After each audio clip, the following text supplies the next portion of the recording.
A soul pushed past its absolute limit awakens in a luxurious chamber, cursing the very world she has been forced into and wishing for everything to burn. Standing amidst a somber mourning crowd, she reveals her new identity as Volody Elton. Looking down at her mother's ornate blue casket, Volody reflects on her supposedly upright life as a duke's eldest daughter.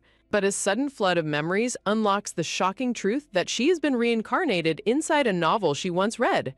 This realization originally hit her 16 years ago as a newborn baby looking up at her silver-haired mother's strikingly familiar face. Under an intricate wing-shaped crest, the overwhelming truth sank in that she was trapped inside a fictional fantasy world. The sheer shock of reincarnation in this alien environment left her crying hysterically for days on end. Desperate to soothe her child, her mother used legendary spirit magic to restore the baby's emotional balance. Sitting up in her bed, Volody recalls how that powerful spell carried a massive side effect of wiping her past life memories entirely. Clutching her forehead, she realizes the seal was broken and her memories rushed back the exact moment her mother died. Stepping out of bed, her mind races as she struggles to accept the bizarre reality of her dual existence. Standing before a mirror, she realizes there is an even bigger catch to this sudden reincarnation. Looking at her reflection of long black hair and ruby red eyes, she inspects her intimidatingly beautiful and unusually tall stature. Though she always believed she simply inherited her father's features, she now suspects there is a much deeper secret behind her appearance. A looming silhouette reveals the terrifying twist that her body was meant for the novel's original eldest son. The grand curtain rises on this chaotic new destiny, marking the official beginning of her rewritten fate. She recalls the original story being a heartwarming childcare novel where a young girl gets adopted into a loving duke's household. She looks at the grand estate of the House of Elton, the very family destined to adopt that sunny female protagonist. But a dark shadow looms over her position as the eldest child of this prestigious noble household. Originally, the eldest child was supposed to be a cold, charismatic brother doting on the new little sister. Volody is left furious and bewildered as to why her gender is the only major change in this entire story. Grabbing her dress in frustration, she resolves to keep living as Volody Elton despite the cosmic mix-up. Looking back at a grim portrait of her past family, she remembers that she was also the neglected eldest daughter in her previous life. In that past life, her parents constantly complained about money while she walked on eggshells. While she worked multiple grueling part-time jobs in college without any support, her younger sibling lived a life of luxury. Even after graduation, her manipulative parents tried to take control of her hard-earned salary. Slumped with exhaustion, she fell into the relentless cycle of a struggling job seeker. Her toxic family verbally abused her, telling her to stop relying on them and to just marry for money. Reaching her breaking point, she stormed out of the house with a single suitcase to cut all ties with them. Sobbing in the cold night, she vowed to stop sacrificing herself and finally live only for her own happiness. But destiny had a cruel plan, as blinding headlights suddenly filled her vision. In a flash of absolute terror, a speeding truck collided with her on the dark street. A bloody hand on the cold asphalt marked the tragic, abrupt end to her hard-fought freedom.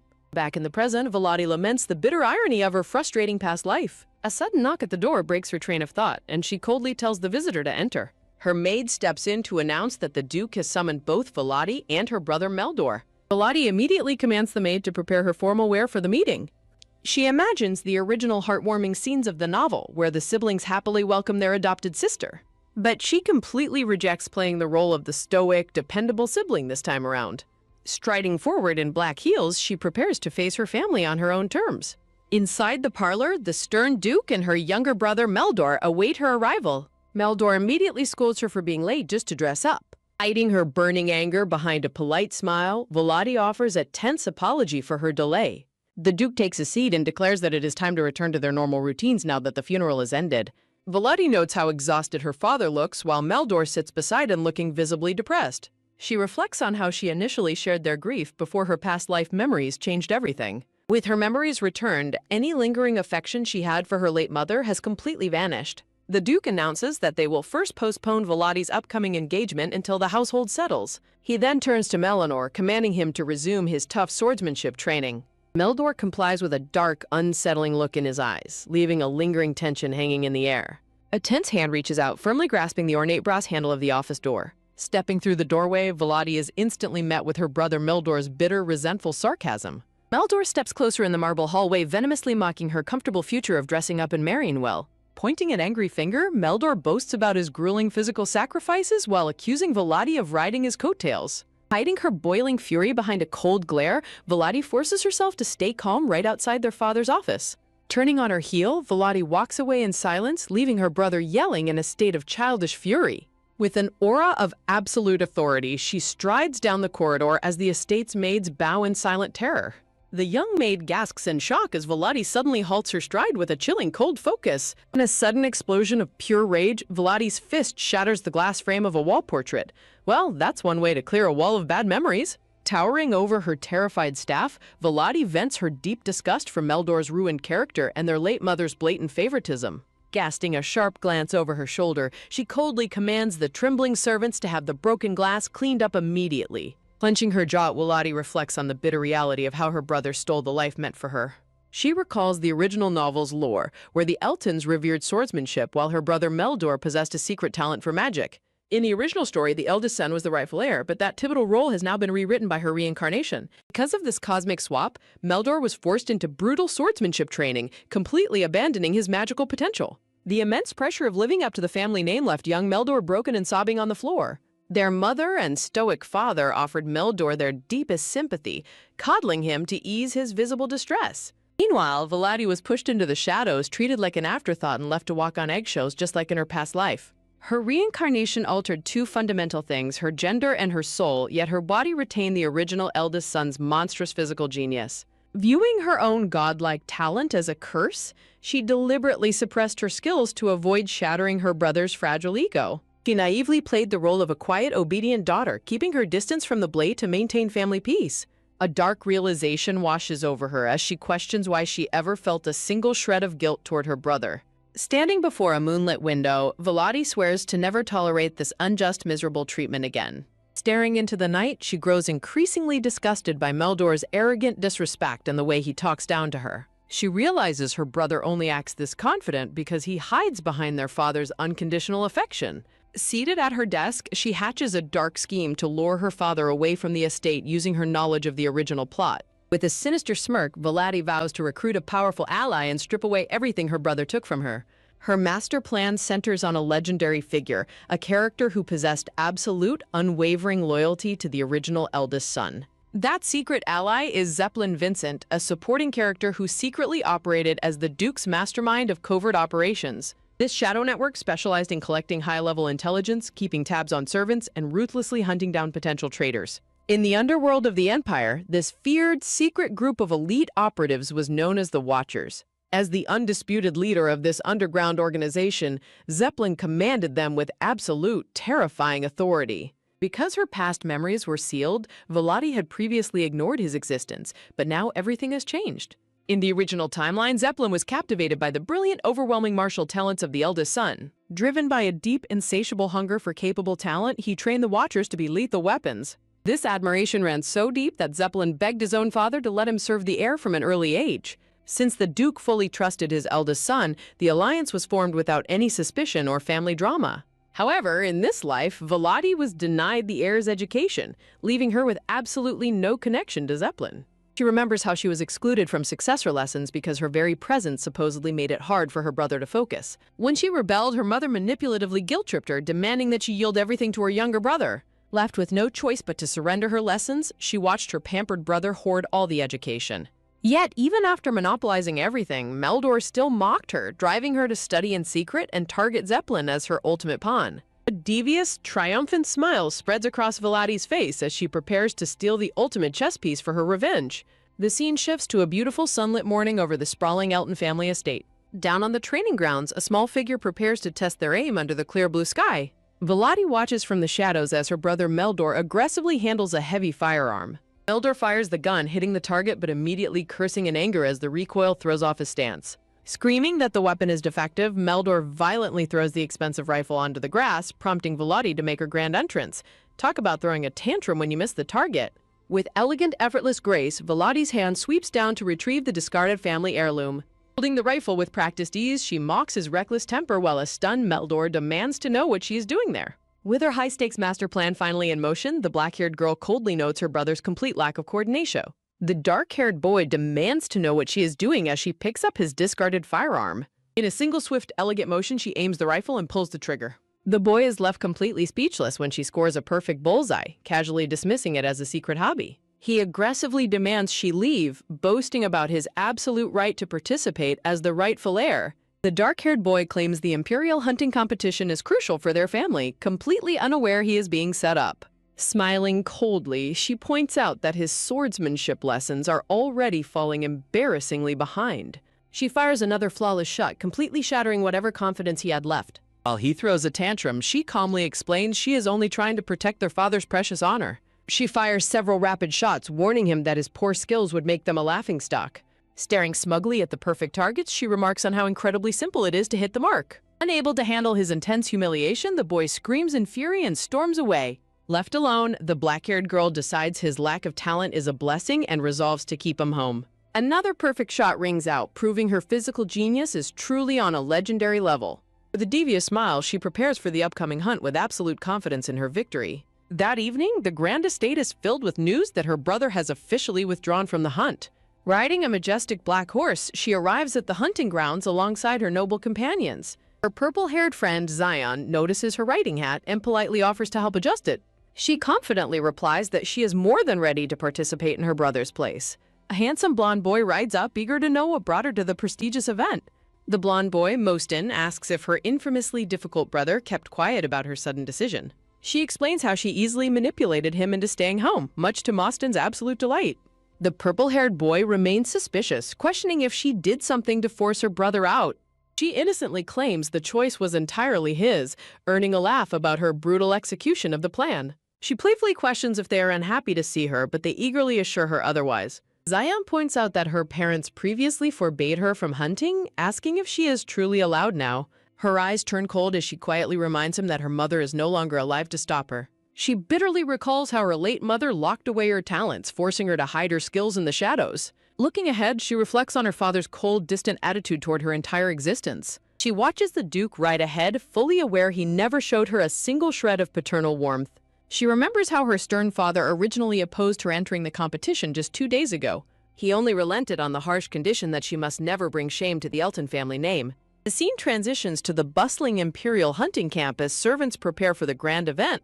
A blonde knight steps forward, introducing himself as an Elton knight assigned to assist her in the woods. She smiles deviously, realizing her ultimate secret pawn has willingly walked right into her trap. The red-haired emperor addresses the noble crowd, eagerly anticipating who will bring him the best entertainment. Watching Mostin effortlessly flatter the emperor, she notes his exceptional political cunning. The blonde noble laughs off his clever speech with a playful, lighthearted gesture. The emperor takes his seat, declaring that everyone must return to the camp within the allotted time. A red flag is waved high in the air to signal the official start of the high-stakes game. The pace shifts to the vast, dangerous wilderness as the competitors ride into the woods. A majestic bird flies high above the trees, completely unaware of the threat below. With calculated precision, the black-haired girl raises her heavy rifle to take aim. A loud gunshot echoes through the forest as she pulls the trigger with absolute grace. The massive bird instantly plummets to the ground, dead from a single flawless shot. The blonde knight is left completely speechless by her overwhelming physical genius. He quickly gathers the falling game, celebrating another successful hit for their house. She secretly counts her escorts, planning to thin out the group to execute her secret agenda. She commands the knight to dismount and gather the game, leaving only her true target to follow her. Surrounded by a dramatic aura, she turns to her sole remaining companion, ready to recruit her ultimate ally, Sir Vincent. Cornered by her piercing gaze, the legendary mastermind can only stammer her name in utter disbelief. Knowing the lethal nature of his work, Vincent accepts his dark destiny but secretly harbors a dream to raise a peerless genius. To him, Duke Theodore Elton represents the ultimate standard of absolute perfection and untouchable power. As a child, young Vincent watched the Duke's legendary swordplay, completely captivated by his overwhelming charisma. His devotion to the Elton house was never born out of mere duty but out of absolute adoration for the Duke. He willingly bound his life to the master, completely spellbound by his untouchable aura. But his lifelong dream begins to crumble as he worries about the lackluster heir, Meldor, who's set to inherit everything. Knowing he is destined to serve Meldor, Vincent feels utterly powerless watching the boy's severe lack of martial talent. Meldor's complete lack of discipline and deep hatred for training make him discard his weapon in a childish tantrum. Yearning to polish a raw gem capable of rivaling the Duke, Vincent bitterly envies his father's chance to train a true genius. While his father guided a legendary master, Vincent is left sulking in misery until his sister steps in to disrupt his self-pity. His fierce younger sister aggressively tells him to quit complaining and let her run the secret organization instead. Fed up with his bleak prospects, Vincent makes the drastic decision to hand his duties to his sister and flee the estate. Yet, his secret plan to escape is suddenly thrown into complete chaos by an unexpected twist during today's hunt. Suddenly, a magnificent stag appears in a sunlit clearing, completely oblivious to the danger nearby. With a deafening blast, Volati fires her heavy rifle, landing a devastating blow with shocking precision. Watching her effortless mastery, Vincent feels his stubborn resolve to leave the household rapidly begin to waver. When Volati casually asks for her hunt tally, she complains that her spectacular haul is far below her expectations. Vincent is left completely speechless, bitterly comparing her genius to the heir's pathetic performance from the previous year. Looking at the Duke's forgotten daughter, Vincent realizes he has absolutely no personal connection to this hidden monster. He originally resented today's assignment, having been ordered by the Duke to assist her in the woods instead of the heir. But her continuous flawless shots leave the surrounding nobles shouting in awe at her unbelievable physical talent.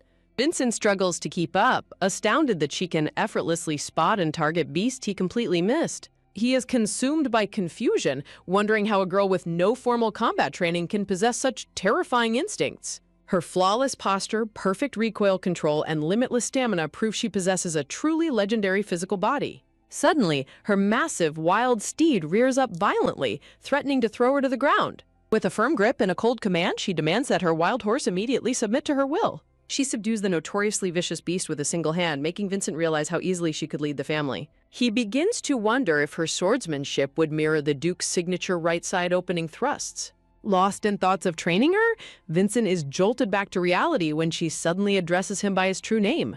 Thoroughly blindsided by her direct question, the secret leader can only offer a stunned gasp of confusion. His shock intensifies as he spots a legendary red fox lying dead right before them. Only 2 of these incredibly rare demon-blooded beasts were released for the entire event, serving as the ultimate prize. Quickly recovering his composure, Vincent claps politely and offers his stiff congratulations on her legendary kill. But when she raises a single eyebrow in annoyance, his heart stops as he recognizes the exact habit of Duke Theodore. He panics internally, realizing her sharp gaze has completely seen through his shallow, polite applause. With a piercing, confident smile, she demands once again to know what he truly thinks of her performance. After he praises her skills as being equal to the Duke's, she prepares to drop a truth bomb that will change everything. Her lips curl into a devious smirk as she hints that he is clearly no ordinary knight. She boldly asks if her phenomenal talent is finally enough to win the approval of the head of the Watchers. Vincent freezes in sheer horror, his mind racing as he wonders how she uncovered his deepest secret identity. Though Vincent desperately tries to play dumb, her cold, knowing smile makes it clear she is completely in control. Feeling her suffocating, lethal aura wrap around his throat, Vincent realizes she is far more terrifying than the Duke. Before he can react further, a loud, echoing signal horn cuts through the forest, marking the end of the hunt. Annoyed by the delay, Volati demands her prize be fetched immediately while she heads back to the camp alone. Stopping him in his tracks, she calls out his real name once more, cementing her absolute hold over him. Giving a nervous, sweating smile, Vincent desperately clings to his denial as he promises to meet her at the tents. Riding away in a daze, Vincent tries to force himself to forget her treasonous proposal to train her. Watching him ride away, Volati is quietly impressed by his resilience, noting he held his ground better than expected. With a triumphant smirk, she reflects that the Master of Shadows has swallowed her bait, setting her revenge in motion. A storm of whispers erupts as Volati takes the stage. A powerful black steed charges forward, kicking up heavy dust. Grabbing the reins, Volati firmly commands the wild horse to stay still. Looking at the horse, she reflects on its neglected past as Meldor's untouched birthday gift. She recalls the past where the Duchess gifted this beloved steed to the firstborn instead of her. Volati bitterly remembers how the weak heir could never even mount the horse without help. She notes how the beautiful stallion remained locked in the stables for years out of neglect. Though Meldor threw a tantrum, their father allowed Volati to bring the horse out today. Spotting her alone, Mostin eagerly waves and asks if her escort knights left her behind. Volati calmly explains they are still harvesting game, prompting Mostin to suspect a massive haul. When she boasts of outperforming them, Mostin defensively claims he took second place last year. She questions who secured first place, leaving Mostin surprised by her complete lack of knowledge. He reveals that the champion of last year was none other than her own father. Kneeling before the Emperor, Duke Theodore humbly downplays his confidence in winning consecutive titles. Taking his grand throne, the Emperor commands the final tally of the competition to begin. The massive piles of harvested game shock the gathered crowd. Austin's father playfully praises his son's impressive hunting skills, which the boy proudly accepts. Zion's father warmly congratulates his son, who politely expresses his deep gratitude in return. Watching from the shadows, Volati observes the warm, loving bonds between her noble friends and their fathers. A chilling darkness fills her eyes as she bitterly reflects on her own cold family dynamic. A murmur sweeps the crowd as someone discovers the legendary rare red fox among the kills. The Emperor praises the Duke's legendary achievement, but the Duke remains stoic and humble. Xian and Molston question why her knights are taking so long, but Volati remains completely unfazed. Whispers break out among the aristocrats as a mysterious, massive carriage approaches the clearing.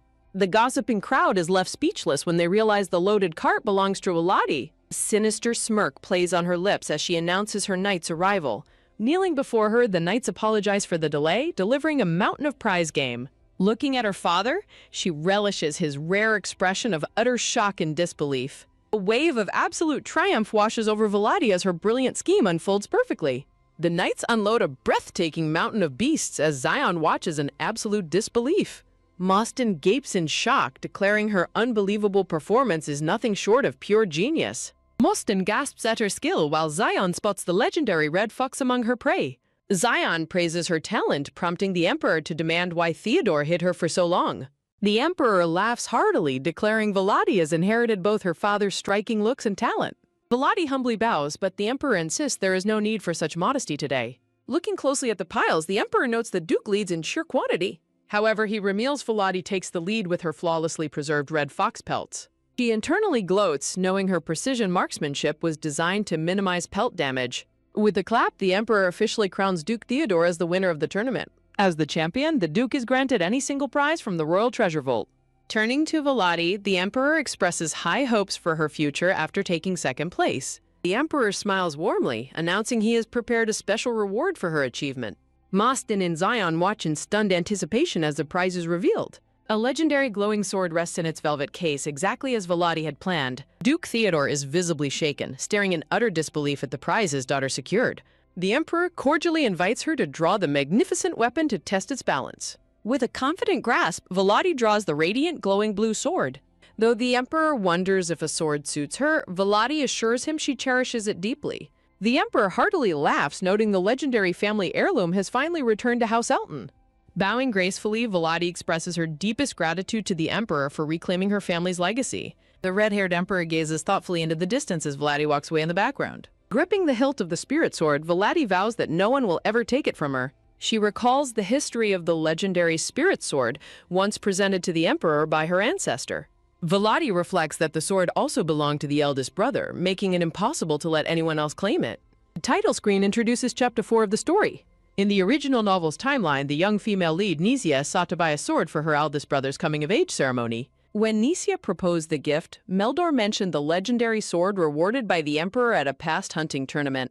Remembering this detail, Volati resolved to participate in this year's hunting tournament to secure the blade. Smiling with satisfaction, Volati relishes her successful plan to win the sword and humble her family. Carrying the massive wooden sword case, Volati calls out to Vincent as she prepares to depart. With a sudden movement, Volati drops the massive wooden box into Vincent's hands, instructing him to carry it. Sweating under the intense weight, Vincent is astounded by Volati's unbelievable physical strength.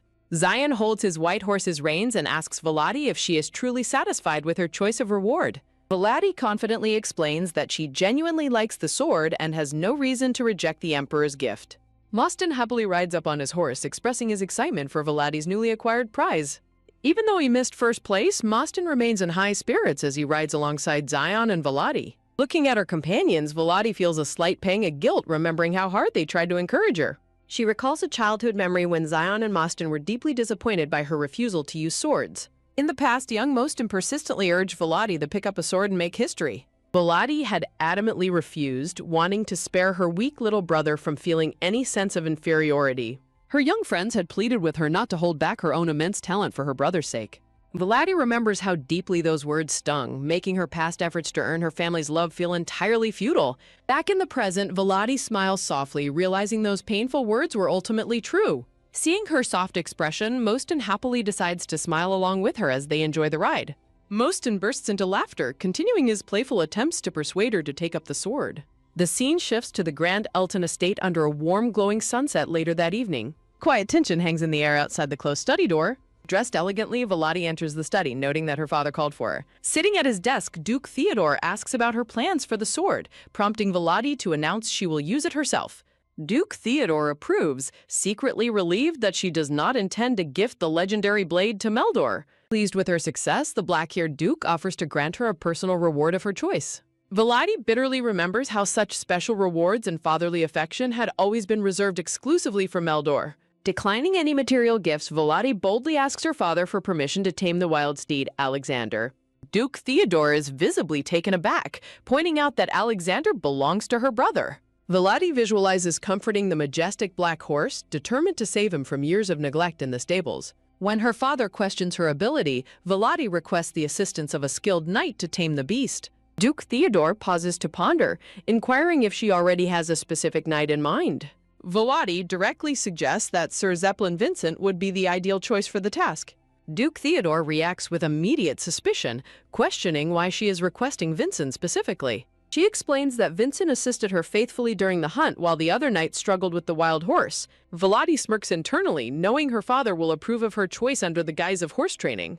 Convinced by her reasoning, Duke Theodore officially assigns Sir Vincent to assist her in training Alexander. Volati politely reassures her father that she will successfully transform Alexander into a gentle, loyal companion. Surrounded by blossoms, she gloats over her triumph, determined to keep both the horse and Vincent from Meldor. The next day, Volati meets Vincent near the stables, exchanging formal greetings before their ride. Mounting her horse with absolute ease, Volati smiles and invites Vincent to go for a ride. Vincent responds with a nervous smile, still deeply unsettled by her intimidating presence. As they set off, Volati boasts about the vast, beautiful plains belonging to their family estate. She leads the way down the dirt path, focused on distancing them from the prying eyes of the mansion. Stopping her horse, Volati turns to Vincent and suggests the wide-open space is perfect for practicing his swordsmanship. Volati sternly questions Vincent, asking if the ample time she gave him to think was still not enough. Vincent addresses her as Lady Volati, offering to ease her anxiety by answering the questions she is curious about.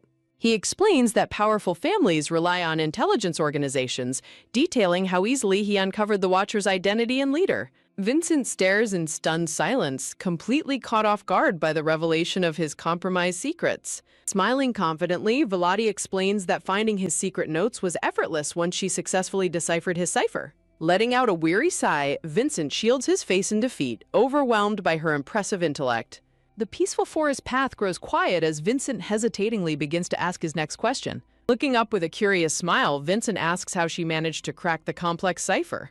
Volati confidently replies that she merely solved the rules, earning Vincent's deep admiration for her brilliant judgment. She internally confesses that she only solved the cipher because she remembered it from reading the original novel.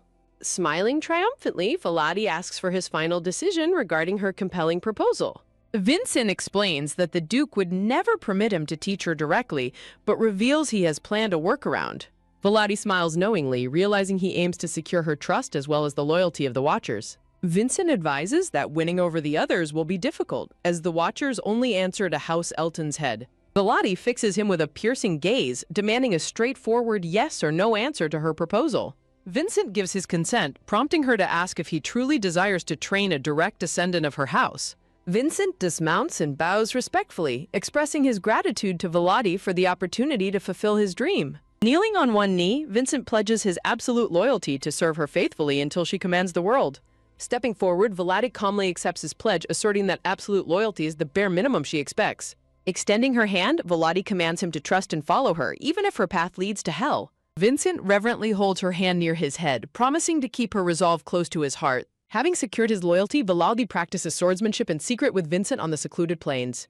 Volati notes that Vincent was originally the firstborn's most trusted ally, but now she has secured him for her own. Volati resolves to rise to a dominant position of power, mirroring the path of the original story's firstborn. The scene shifts back to the Elton estate as Volati is formally welcomed back to the mansion. Walking through the halls, Rover informs her that her father is at the palace and Meldor is resting. Rover confirms that the young master has finished his meal and is currently resting in his private chamber. Volati recalls Meldor's childish tantrum and silent treatment after learning she had taken over training the Black Stallion. Volati dismisses her brother's silent treatment, noting his avoidance actually makes her plans much easier. Walking past the staff, Volati notes with displeasure the gloomy and lethargic atmosphere hovering over the servants.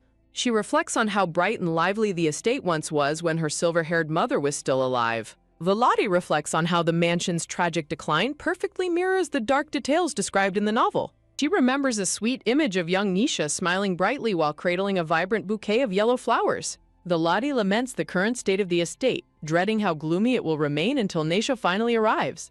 A cartoonish Veladi shivers with exhaustion, thinking the dreary environment is enough to depress anyone. She recalls Vincent's strategic advice that winning over the mansion's servants is key to expanding her domestic influence. Standing at the railing, Veladi summons Rover to the drawing room along with the head maid. Rover looks up in confusion, surprised by her sudden demand for the new home design catalogs. Veladi glares down with an icy, displeased expression, showing her irritation at his questioning. Rover quickly bows and departs to fulfill her orders, sensing her growing impatience.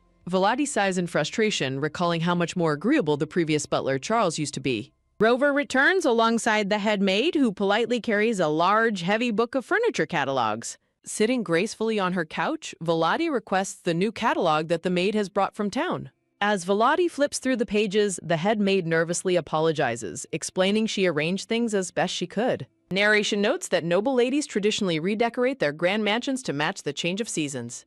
The mansion's interior became permanently dark to suit Meldor's preferences, leaving redecorating forgotten after their mother fell ill. Veladi determines that a bright, fresh makeover will lift the servants' spirits and dispel the mansion's gloom. Veladi gestures to the open catalog, ordering the maid to purchase everything to completely transform the mansion. Rover objects vehemently, reminding her that she cannot purchase luxury furniture without the Duke's direct permission. An ugh of sharp pain escapes Rover as Veladi delivers a heavy, intentional stomp directly onto his foot. The head maid confirms the quick furniture order, while Veladi turns her cold attention back to the kneeling Rover. Looking down coldly, Veladi questions Rover if his father, Charles, failed to teach him proper respect. Veladi recalls how their mother appointed Rover as butler following the retirement of his ailing father, Charles. Knowing Rover favored her father and brother, Veladi resolves to end her tolerance of his subtle impertinence. Veladi bluntly warns Rover that he must gain some sense if he wishes to remain the mansion's head butler. Stepping past the trembling butler, Veladi dismisses the idea of her busy father managing internal household affairs. Veladi looms over Rover, demanding he state exactly who holds the authority to manage the estate now. The chilling question hangs heavily in the air, leaving no room for the butler to escape her dominance. Trembling with pure terror, Rover desperately replies that Lady Veladi is the one in charge. Pressing her advantage, Veladi demands to know whose permission is required to order the new furniture. Rover frantically begs for forgiveness, admitting he made a massive mistake and needs no one's permission. Veladi commands Rover to gather the workers and orders Emily to inform the rest of the maids. Sitting comfortably on her sofa, Veladi reflects on the necessity of bringing the entire staff under her absolute control. Knowing the staff answers to the butler and head maid, Veladi strategically plans to manipulate both leaders. Recognizing that Emily is already loyal, Veladi notes that only Rover remains to be fully secured. Recalling her past life knowledge, Veladi smiles confidently, certain she can easily win over someone like Rover. The sun shines brightly over the grand estate, signaling the start of a massive home makeover. Veladi actively directs the busy servants as they carry rugs, curtains, and furniture throughout the hallways. Motivating the household staff, Veladi promises a special financial bonus if they complete the redecoration within 3 days. Watching the servants work with absolute efficiency, Veladi experiences the intoxicating allure of holding true power. With her father and Meldor conveniently away, Veladi happily relishes her temporary role as ruler of the house. Deciding to tackle her next project, Veladi heads toward the estate's spectacular glass greenhouse. She reflects on how preservation magic keeps the greenhouse flowers blooming beautifully all year round. Standing inside the massive structure, Veladi contemplates tearing down the garden to build a valuable jewel vault. Dark memories resurface as Veladi recalls how this beautiful greenhouse once left her deeply wounded. She remembers a past afternoon having tea in the greenhouse when young Meldor began picking a fight. Young Meldor mockingly compared his training scars to Veladi's pristine, unblemished hands. Choosing not to engage, young Veladi silently drank her tea, knowing he would never understand her secret struggles. Enraged by her silence, Meldor slams the table and threatens to break her composure by force. Infuriated, the young boy channels a bright, swirling blue orb of mana in the palm of his hand. Shocked by the sudden attack, young Veladi quickly summoned a defensive magic circle to block a spell. The clash of magical forces created a sharp backlash, leaving a shallow cut on Meldor's cheek. Young Veladi fell to the floor, stunned that her brother actually used dangerous attack magic against her. While Veladi clutched her arm in pain, the young Meldor looked on in stunned disbelief. Hearing the commotion, their mother rushes in, frantic with worry as she cradles the slightly bleeding Meldor. Veladi stands in silence, praised for the inevitable misunderstanding and the familiar sting of her mother's blame. In the memory, their mother harshly scolded Veladi for hurting her younger brother, refusing to hear her excuses. Her mother completely dismisses the lethal nature of the attack, coddling Meldor while minimizing his reckless behavior. Their mother demanded she always sacrifice herself to protect her brother, a painful command Volati despises. Volati reflects that while her mother showed affection, Meldor always remained the absolute priority. Looking back at the mother cradling Meldor, young Volati felt a profound and lasting bitterness. She vividly remembers Meldor's cold, calculating eyes staring back at her through the closing greenhouse doors. Following that day, Meldor realized he could target his sister with magic completely free of consequences. Volati coldly reflects that it is far better her mother is dead, escaping further unfair suffering. Despite the immense pain, a small, stubborn fragment of love for her mother still lingers deep in her heart. Shaken off the past, Volati firmly resolves to destroy the greenhouse and replace it entirely. Volati instructs Rover to begin replacing the outdated velvet furnishings inside the greenhouse immediately. Amidst the bustling workers carrying new furniture, a tightly clenched fist trembles with mounting outrage. A furious Meldor suddenly storms into the greenhouse, yelling at the servants to stop their work. Meldor angrily confronts Volati, who calmly explains she is merely redecorating the sofas for the new season. Meldor angrily accuses Volati of causing chaos in the mansion right after their mother's death. Meldor demands Rover's allegiance, furiously scolding him for not stopping Volati's insolent behavior. Volati calmly tells Rover to focus on his duties, dismissing her brother's angry complaints. Meldor vows to correct Volati's behavior, while she grows irritated at being called an unruly colt. Meldor furiously declares his authority as the heir, claiming she is shaming their deceased mother's memory. A terrifying glare flashes in Volati's sharp red eye as her anger reaches its boiling point. Volati grabs Meldor by the head, asserting her natural right as the eldest daughter to manage the estate. She towers over her trembling younger brother, suppressing her deadly urge to physically harm him. Volati releases him and walks away, while Meldor stumbles back, accusing her of threatening his life. She reasons that causing trouble now would only ruin her standing with her father before securing official authority. Volati suppresses her mounting frustration, deeply resentful of having to endure her brother's childish insults. Meldor loses his temper completely, conjuring blue magical circles to attack his sister. Volati watches in disbelief as Meldor prepares to unleash their mother's signature ice magic on her.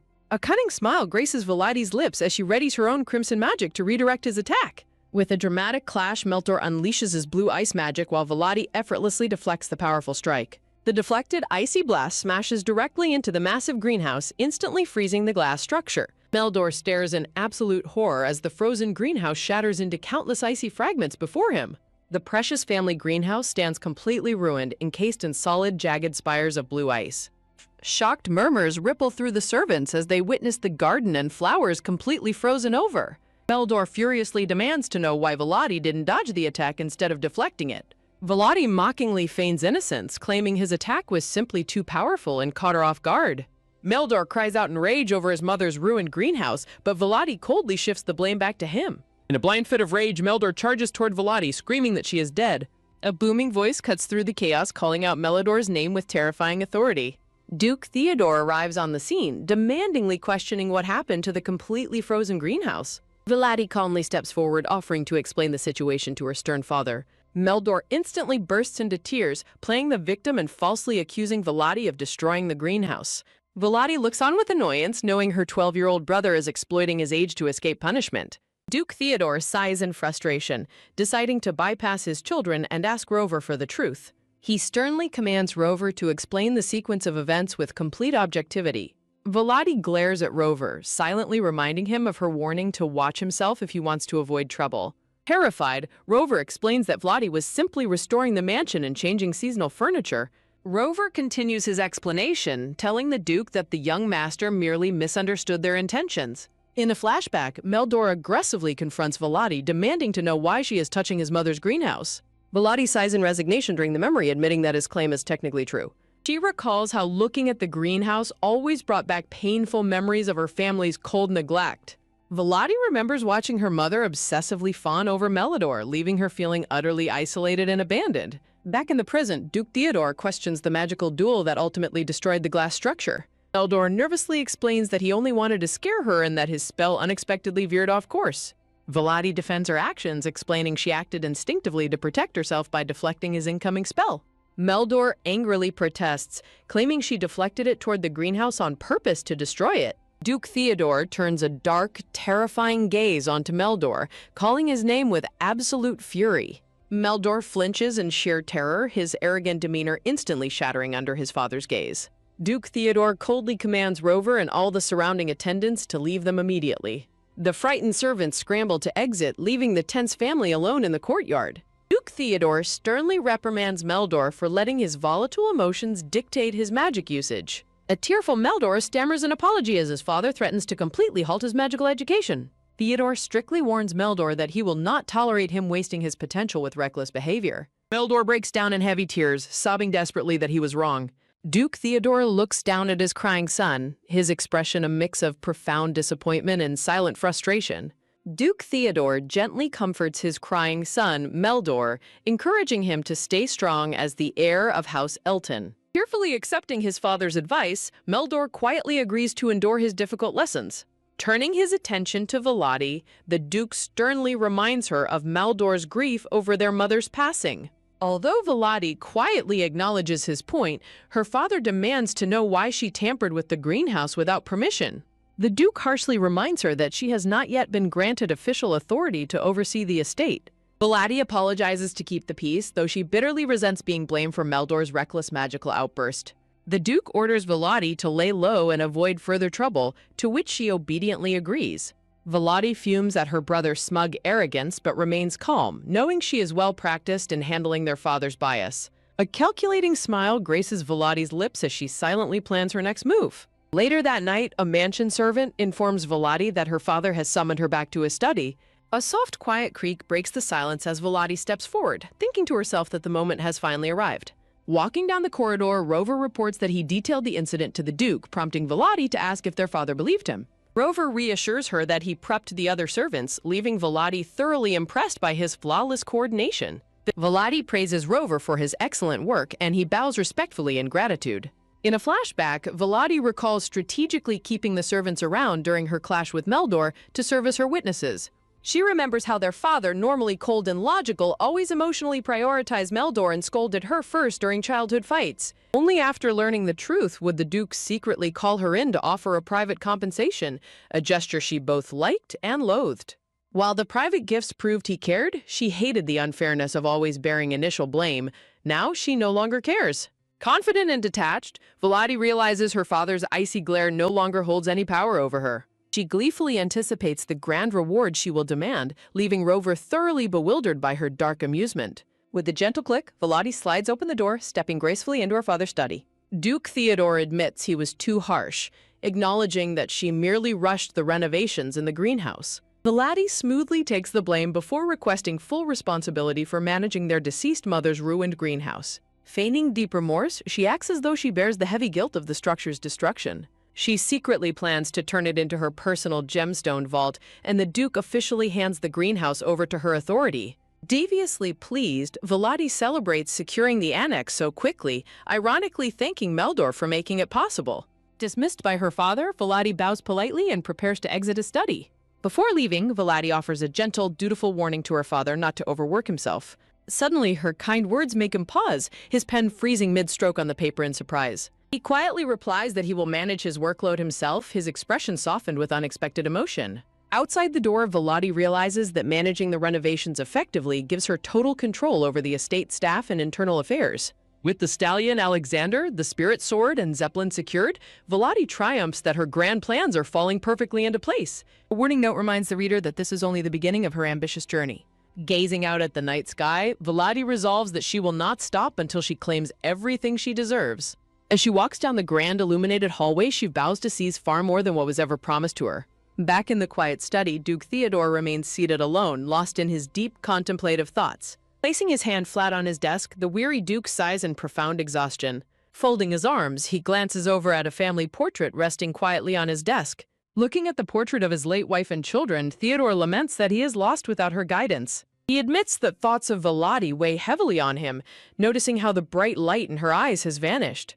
He guiltily recalls neglecting Volati in favor of the heir, leaving him feeling deeply awkward around his own daughter. Theodore questions his past cruelty, remembering how he deliberately spoke coldly to her to keep his distance. Gripped by regret, he wonders why he treated her so harshly despite knowing her immense talent in swordsmanship. In a memory, his late wife passionately argued against Volati learning swordsmanship out of fear it would ruin her marriage prospects. Theodore reflects that Volati's status was too high to be disregarded, unlike the outdated fears held by his late wife.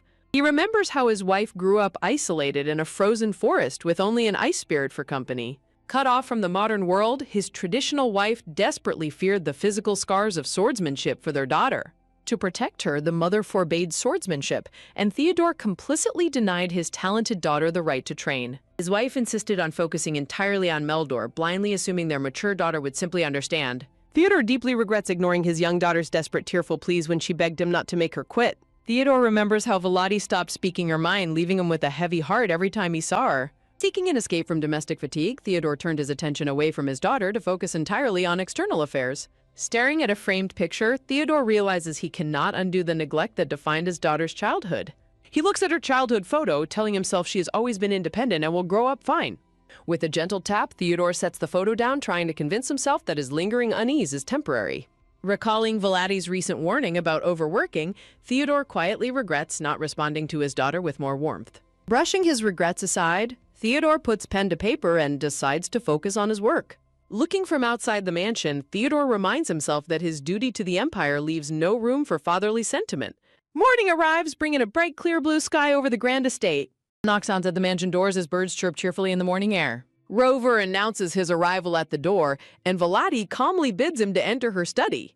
Rover presents Volati with the estate's administrative documents, hoping to help her understand the current internal affairs. Volati is quietly impressed by how neatly organized Rover's paperwork is, having expected him to be careless. Rover proudly explains his rigorous training under his father, prompting Volati to offer him a rare compliment.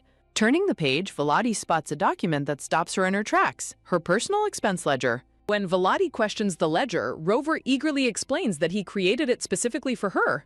Rover explains he wanted to help her manage the estate's budget, believing her to be too young and inexperienced. Volati's expression darkens under a cold shadow as she quietly questions his true intentions. Rover cheerfully instructs her to submit an expense report to him whenever she wishes to use her personal funds. Irritated, Volati demands clarification, asking if he is seriously suggesting she report all her spending to him. Rover happily agrees to audit her spending, completely oblivious to the fact that he is rapidly making her furious. Volati recalls how her personal funds were previously controlled by proxies under her late mother's authority. Recognizing her new right to spend her funds freely, she notes she has never once indulged in luxury before. In her youth, her desperate desire to be a perfect daughter kept her from ever spending selfishly. Fuming, she resents that she quietly tolerated getting less funding than Meldor, only for Rover to interfere now. As Rover patronizingly insists she lacks experience, Volati cuts him off with a blunt, icy command to get out. Rover stands frozen in utter shock, but Volati remains completely unfazed, repeating her order for him to leave. A silent, terrifying aura of pure fury radiates from Volati, silencing any further protest from the butler. Realizing his danger, Rover swiftly spins around on his heel to exit the roof. Sweating bullets, Rover squeaks a final reminder about the expense report before hurriedly closing the door. Appalled by his persistent audacity, Volati decides she has had enough of Rover's constant meddling. Looking down at the reports, a devious idea forms in her mind to have some fun with the situation.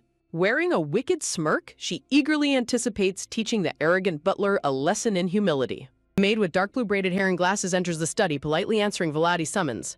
Volati asks the maid if her brother spoke of her, and the maid's confirmation makes the discussion much simpler. Volati appoints her as her personal maid, placing her in charge of all secret communications from now on. The maid, Stia Walker, bows her head and calmly accepts her new critical role. It is revealed that Stia is Zeppelin's half-sister and a skilled watcher operating in secret.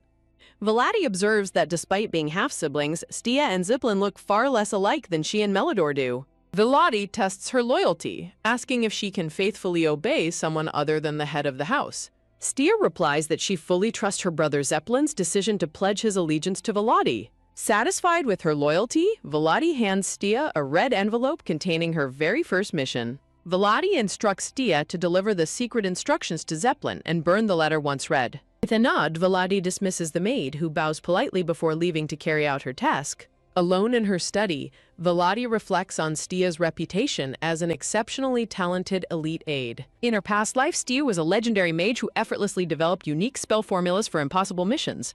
Stia's unwavering loyalty has always driven her to support whoever her brother chose to serve. Volati celebrates securing both highly capable siblings, gaining two powerful pawns for her future plans. Deviously amused, Volati laughs at her progress, declaring that her next goal is to oust her father from the estate. Volati resolves to fully utilize the absolute loyalty of her newly acquired allies to dismantle her father's control. A few days later, a heavy rainstorm pours over the Grand Mansion during the dark night. Wet leather boots drip rainwater onto the floor as an unexpected visitor arrives, calling out to Volati. Staring from across her study, Volati warmly welcomes her guest as she realizes her plan is finally in motion. Volati wears a wicked smirk, gleefully anticipating how Rover will react when he sees the veteran former butler, William. In another part of the mansion, Rover stomps around in a furious panic over Volati's sudden actions. Gritting his teeth in frustration, Rover explains his duties as head butler and the shocking rumors he just heard. Earlier, the brown-haired maid Emily gossiped with Rover about Volati's grand, unsanctioned plans to renovate the shooting range. Emily gushed with excitement, praising how generously Volati was spending her own personal funds on the project. Rover was left completely aghast upon learning Volati bypassed him entirely to finance the renovation. Rushing to verify the rumors, Rover was horrified to see construction fences already surrounding the shooting range. He watched helplessly from a distance as hired workers inspected the site to begin construction immediately. A sudden wave of intense panic and disbelief washes over the young butler. Staring ahead with pure rage, Rover grumbles that she should be wasting her wealth on typical dresses and jewelry instead. Stomping down the hall, Rover fumes that Volati ignored his carefully crafted expense report, viewing it as a direct insult. He resolves that her spending is reckless and vows to assert his authority as head butler to stop her. Back in the present, a firm knock sounds at the study door as Rover announces himself and enters. Rover bursts into the room, angrily demanding to know why she proceeded with renovations without his official approval. Suddenly, Rover freezes mid-sentence, his eye widening in absolute shock as he notices someone else in the room. Rover stands stunned as the elegant, white-bearded former butler William politely greets him from beside Volati's sofa. Lord William gazes back with a calm, knowing smile, asking Rover if he has been keeping well. Chuckling heartily, William slaps a very stiff Rover on the shoulder, teasing him for his lack of warmth. Flustered and confused, Rover asks if he is truly Lord William and why he is in Volati's office. Sitting gracefully on her green sofa, Volati commands both men to sit down rather than hover by the door. As they move to sit, William humorously compares the frantic pacing Rover to a bouncing squirrel. Volati calmly asks Rover why he barged in, prompting him to defensively state his concerns about the shooting range. Rover awkwardly shifts his gaze to the paperwork in his hands, stammering as he tries to find his words. Rover is deeply appalled by her lavish plans, warning her that digging a pond will ruin the household's finances. William laughs heartily at Rover's dramatic outburst, teasing the young butler for panicking so easily. Caressing his white beard, William calmly asserts that the renovation budget is far too minor to hurt the estate's finances. In fact, William notes that Volati's personal allowance has always been unfairly low compared to her brother Meldor's. When William blames Rover's father, Charles, for the unfair budget, Rover desperately claims his father was just following orders. William smiles smugly, pointing out that as the former head butler, he knows the estate's affairs perfectly. Volati is quietly delighted to see William playing his role perfectly, recalling how he resigned to care for his wife. She remembers how Rover's father, Charles, was brought in from the northern estate to fill the sudden vacancy.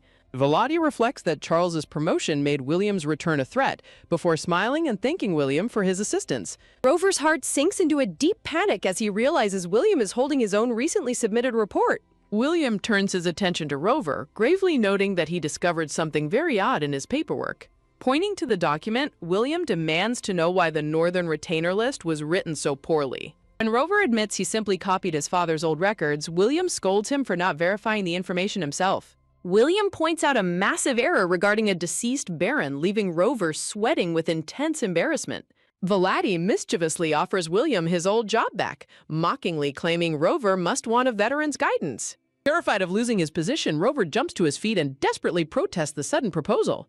Rover frantically insists that he is the current head butler and will not tolerate anyone interfering with his authority. Unbothered, Volati dismisses Lord William, who politely promises to return shortly to assist her again. Rover watches in helpless despair as the veteran butler confidently walks out and closes the door. Turning a dark, icy glare onto the butler, Volati demands to know if he truly believes he has any authority over her. Volati berates Rover for his insubordinate behavior, forcing the trembling butler to meekly apologize for his overstepping. Volati's cold composure cracks for a brief moment, her eyes widening in utter shock at Rover's reaction. She stares blankly as the grown, arrogant butler begins crying fat, pathetic tears right in front of her. Realizing Rover is just a pampered child who has never faced true hardship, Volati decides to stop scolding her future pawn. Volati confronts the humbled Rover from her sofa, declaring that his previous arrogance has blinded him to true unfairness. Volati asks Rover if his father Charles only ever taught him that a butler deserves respect. A nostalgic flashback reveals a younger Rover promising his father Charles to remember his lessons. Rover nervously insists his father preached absolute loyalty, prompting Volati to ask if she needs to define what loyalty truly means. Volati reviews the documents, noting they are virtually identical to the ones Charles drafted the previous year. As Rover apologizes, Volati calmly points out it is natural his work hasn't changed under the same master. Volati sternly advises Rover to truly match his father's competence rather than clumsily imitating him. Ordering him to keep William's visit secret, Volati dismisses the compliant butler from her study. Rover hesitates at the door, nervously wringing his hands before calling out to Volati once more. Rover reflects on a childhood spent in his father's shadow, hoping that becoming head butler would close the gap. He confesses that his deep impatience to prove himself led to his reckless behavior.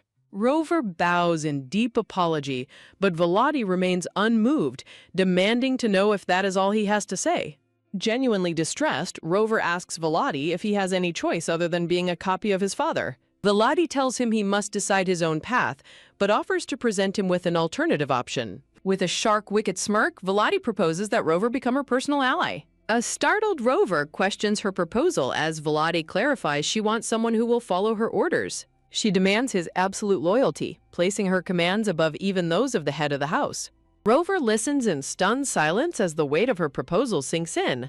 Volati reiterates her terms, expecting her commands to always take absolute priority. Panicking, Rover protests that his duty as butler requires him to remain strictly neutral among estate factions. Though he tries to sound confident about his neutrality, Rover quickly wavers with comical uncertainty. Volati mockingly points out that blindly following Charles's rules will keep him trapped in his father's shadow forever. Volati tells Rover not to overthink it, noting his current loyalty is simply tied to who holds power. She explains that joining her simply shifts the hierarchy, requiring him to prioritize her orders over her father's. Noting her father's indifference to the estate, Volati assures Rover that his shift in allegiance will go completely unnoticed.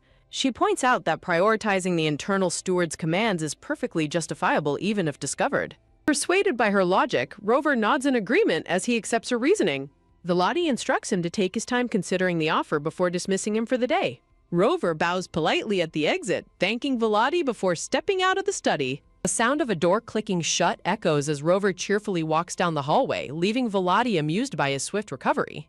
A polite knock sounds at the door, and Volati calmly grants her next visitor's entry. The elderly butler William and the maid Stia enter, with William eagerly asking how his acting performance went. Volati asks if they were seen, but the old butler confidently answers that his disguise made it irrelevant.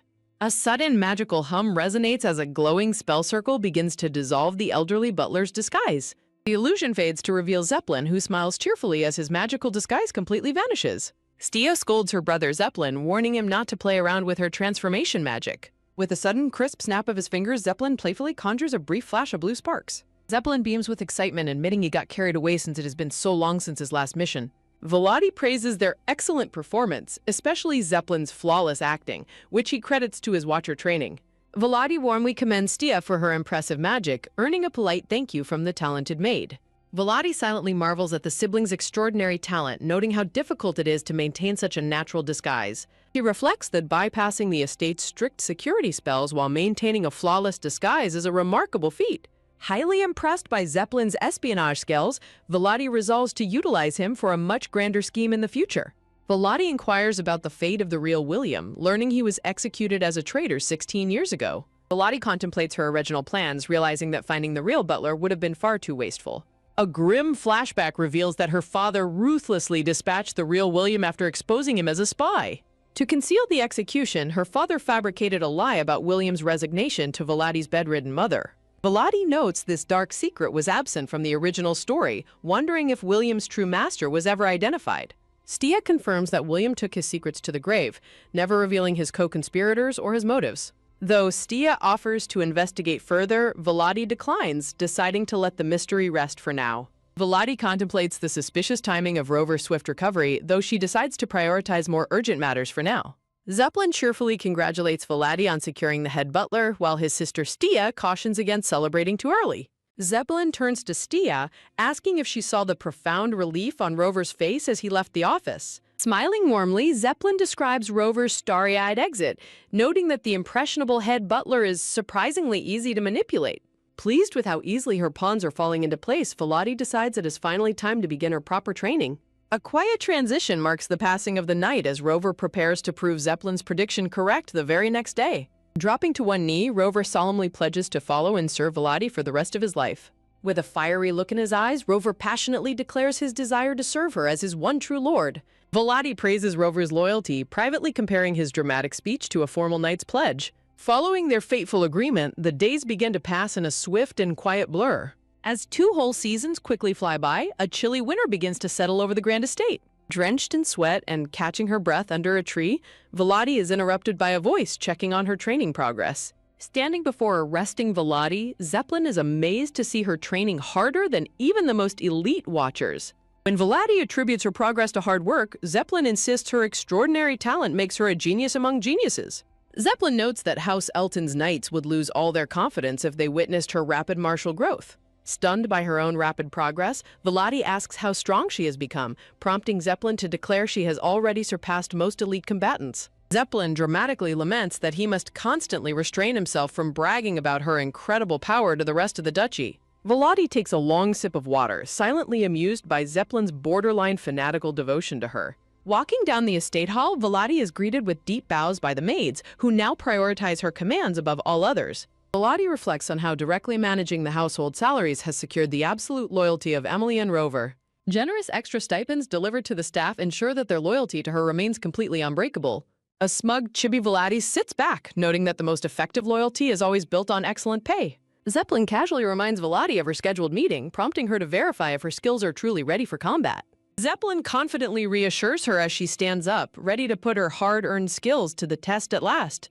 Smiling with quiet anticipation, Volati prepares to reveal her secret martial progress to her allies. A grand carriage drawn by 4 black horses arrives at the stone steps of the training grounds. Volati steps out in her training attire, greeted warmly by Mostin, who informs her that Zion is already waiting inside. Mostin beams with excitement, thrilled that he finally has the opportunity to spar with Volati today. Mostin confesses his immense anticipation, admitting he has been waiting for this duel ever since she decided to learn the sword. Volati recalls how she immediately shared the truth about her secret training with her closest companions. In a flashback, Volati formally announces to her allies her decision to learn swordsmanship while keeping it secret from her family. An overjoyed Mostin grabs Zion in a tight hug, celebrating Volati's exciting and unexpected decision. Zion and Mostin dance happily in chibi form, overjoyed to have completed their mission of supporting the genius of the century. Mostin eagerly requests a spar, but Volati remains cautious about her lack of experience. Smiling gently, Volati promises to personally challenge Mostin to a duel once she has mastered her sword training. The scene shifts forward half a year, bringing their promised duel to the present day. Volati raises her sword with a confident smile, ready to face her opponent. Mostin charges forward with his blade raised, clashing swords with Volati in their first formal duel. The fierce exchange of blows fills the training hall as both combatants push each other to their limits. Whoosh! Mostin collapses flat on his back, completely exhausted and desperately begging for a drink of water. Zion steps forward and hands a canteen of water to the defeated and panting Mostin. Zion then offers a second canteen to Volati, who warmly thanks him as she wipes the sweat from her forehead. Still catching his breath, Mostin looks up in absolute shock, astonished by Volati's overwhelming and monstrous strength. Volati compliments his effort, but Mostin complains that her raw power completely bypassed all of his defensive skills. Zion points out the absurdity of her growth, but Chibi Volati smugly replies that true geniuses always perform the nonsensical. Taking a seat on the stone floor, Volati reflects on how much fun she had during her first real duel outside of her sessions with Zeppelin. Zion notices her sitting and quickly unfolds a clean blue handkerchief to keep her clothes from getting dirty. Zion apologizes for not laying down the cloth sooner, but a smiling Volati tells him not to fuss over such trivial matters. Mostin teases Zion for being such a pampered young master, while Zion sits politely on his handkerchief. Mostin notes that Volati was raised strong, but she proudly clarifies that she raised herself to be this powerful. Zion and Mostin reminisce about their intense first meeting with Volati during their childhood. Volati smiles warmly as she remembers the fateful day she first encountered Mostin and Zion. Her memories drift back to how cold and distant the boys were when they first met. Chasing a white cat as a young girl, Volati is suddenly startled by an unfamiliar voice calling out. Young Zion and Mostin rudely demand that young Volati leave their playing space. Velati reflects on how the boys originally chose to keep their distance from her. The scene transitions deeper into the historical context of the Empire's three powerful families. The narration introduces the three legendary noble families acting as the primary pillars of the Empire. A map illustrates the territories of the three families, noting their children were unusually born in the same year. Velati explains how Mostin and Xian shared an inseparable bond since infancy, unlike her isolated upbringing. Being the only girl among them, young Velati grew up completely isolated from the two boys. When Velati was 10, a newly completed imperial school for commoners became the center of a historic incident. Imperial newspapers celebrate the completion of the school, a hard-won victory for commoners against the noble council. The late emperor's hard-won educational reforms were finally realized during his successor's reign. Because of her family's status, young Velati attended the school's opening ceremony alongside her father. At the ceremony, Velati socialized with girls her age while the boys stuck together before the exit began. Suddenly, a massive explosion rips through the building, marking the infamous Kenyuv school terror incident. Disgruntled nobles had planted explosives to protest commoner education, though miraculously no casualties were reported. To avoid killing high-ranking nobles, the perpetrator strategically placed the bomb in the school's rear annex. Unaware of the danger, young Velati strolls through the garden as she follows a wandering white cat. Following the cat led Velati straight to the annex, setting up her coincidental meeting with the boys. Looking for a quiet place to play, Mostin and Xian arrive at the same spot and confront Velati. Young Xian rudely asks Velati to leave so they can play alone in the quiet area. Velati sharply refuses to leave, pointing out that she was there first and they are the ones interrupting her. Before Mostin can defuse the argument, a sudden, thunderous blast erupts directly behind them, triggering sheer panic. Stunned by the unexpected noise, young Mostin stares blankly in utter confusion. As the massive stone annex begins to crumble down on them, Velati screams a desperate warning. Acting on instinct, Velati lunges forward and pulls both boys close to shield them from the falling debris. Velati's blue crystal necklace flashes brilliantly as it activates its defensive magic to withstand the collapse. A magnificent dome of blue magical energy perfectly shields the children from the massive falling boulders. As the dust settles, a terrified Bion asks if the danger has passed while Velati warily confirms it. Realizing how close they came to disaster, Velati immediately demands to inspect their protective accessories. The boys gasp in horror as they find Xian's brooch cracked and Mostin's completely shattered. Velati explains that high-ranking noble children always carry magic accessories to protect themselves in sudden emergencies. Though all three accessories activated, it was Velati's mother's powerful diamond necklace that ultimately saved their lives. Diamonds capable of holding such high-level protection magic are exceedingly rare, with only 3 existing in the Empire. Velati feels a deep sense of gratitude toward her mother, whose deep love and foresight saved her life. Standing proudly inside her barrier, young Velati smugly reminds the boys that they owe their lives to her. Mostin grins sheepishly and sincerely thanks Velati, admitting they would have been doomed without her. Blushing with embarrassment, Xian bows his head and offers a heartfelt apology for his earlier rudeness. Accepting Xian's apology, Velati confidently declares that it is time for them to escape the ruins. Mostin suggests waiting for rescue, but Velati warns that her shield's power is limited and will eventually fade. Mostin reluctantly agrees with her logic, but remains hesitant about their next course of action. Xian points out the massive wall of collapsed debris blocking their only visible exit. Showing no fear, Velati commandingly orders the boys to follow her lead through the rubble. To their astonishment, Velati confidently steps forward and tests the solidity of the magical path. A sharp, ringing sound echoes through the cavernous ruins as her power begins to shift. Mostin and Xian watch in absolute disbelief as Velati prepares to execute an unthinkable plan. The boys frantically restrain her, screaming in terror, while Velati calmly explains the absolute safety of her shield. Velati points ahead, revealing she has already plotted their escape route and prioritized leaving before the shield drops. Young Velati and Mostin argue over whether to wait for help or attempt an immediate escape. Xian steps in to calm the dispute, offering to find a way out for them. Xian suggests using his detection magic to safely locate any living creatures nearby. Surprised by Xian's early magical prowess, Velati agrees to hold off on escaping. Xian begins casting his detection spell as a brilliant magic circle forms on the ground. Mostin eagerly asks Xian for updates as the magical scan completes. Xian begins his search while Mostin and Velati wake with bated breath. The group experiences a tense silence as Xian meticulously scans their surroundings. Xian brightly announces that the area is clear of any other survivors inside. Mostin enthusiastically volunteers to clear the heavy debris blocking their only exit. Xian and Mostin playfully convince Velati to let Mostin handle the physical lifting. Eager to escape the suffocating ruins, Velati directs Mostin toward the blocked passage. Mostin and Xian confidently set off to begin clearing the heavy stone debris. Feeling closer to freedom, young Velati remains optimistic about their impending escape. The boys grunt in exhaustion as they struggle to budge a massive, stubborn boulder. Running out of patience, Vladi steps forward and tells the boys to stand aside. Mostin and Zion look highly skeptical that Vladi can move the heavy boulder alone. With a thunderous crash, Vladi delivers a powerful, magic-infused kick directly to the boulder. Deep, visible fractures rapidly spiderweb across the massive stone block under her strength.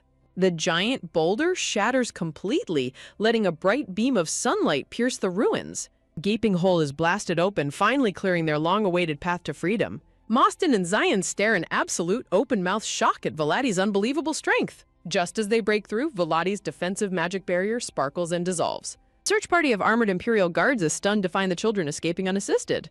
Mostin's worried blonde-haired father rushes forward and tearfully pulls him into a tight embrace. Zion's mother and father joyfully embrace their son, crying tears of sheer relief. Vladi's dark-haired father merely asks if she has sustained any injuries in a calm voice. He coolly expresses satisfaction at her safety, offering no physical affection or comforting embrace. Vladi looks back over her shoulder, watching the warm parent-child reunions with silent envy. Standing isolated beside her stoic father, Vladi watches the other families embrace in the sunlight.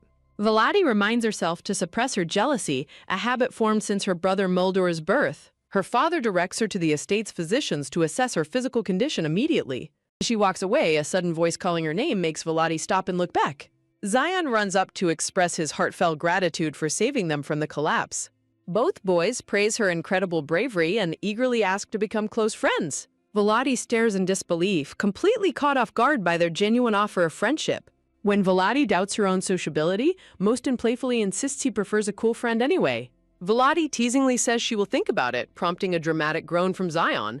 Shared laughter instantly dissolves Vladi's lingering resentment, cementing a rare and precious connection. In the present, adult Vladi smiles fondly at the memory of their enduring childhood bond. She reflects that in the novel's original plot, Mostin was destined to die in that explosion.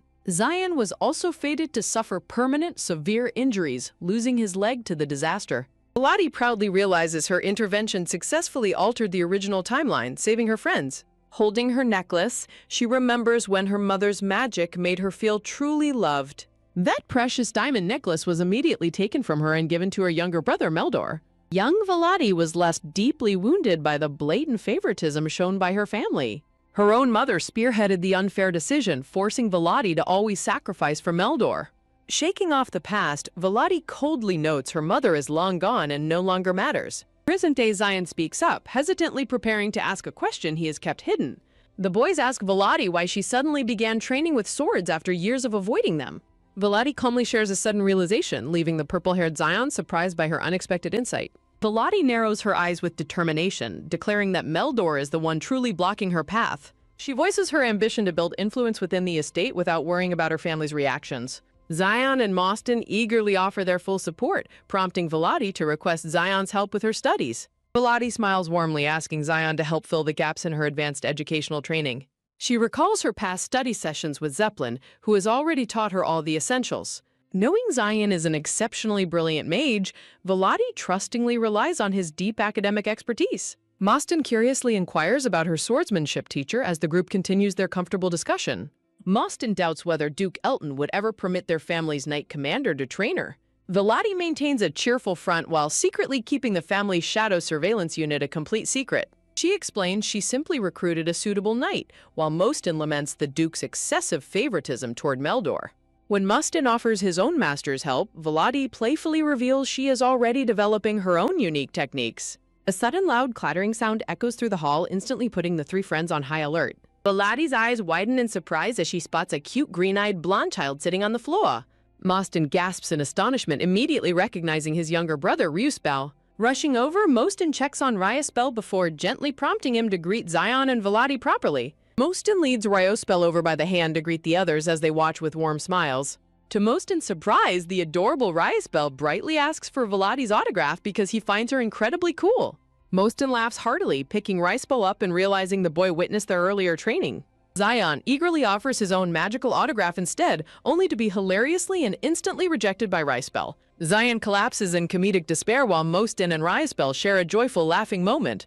Mostin affectionately kisses Ryuspel's cheek, proudly noting that his little brother is starting to take after him. Watching them, Vladi smiles softly, filled with genuine relief that Mostin is alive and well in this timeline. She reflects on how miserable and lonely young Riasbil would have been without his older brother.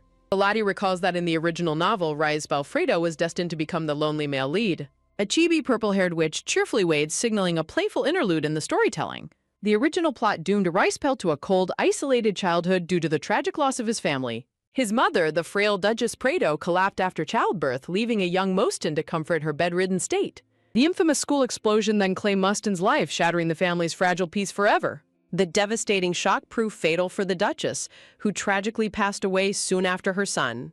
Deeply depressed by his immense losses, Duke Fredo neglected his youngest son, Riasbil, entirely. Even the estate servants shunned the lonely Riasbil, blaming his birth for the family's misfortunes. Only after meeting the silver-haired Nisia was Riasbil's cold heart finally saved much later in the story. Volati reflects that she never finished reading the novel to see the full extent of his role. Deep in thought, Volati worries about the major incidents awaiting them as the story progresses. Shaking off her worries, she enjoys the cute sight of Mostin proudly showing off his little brother.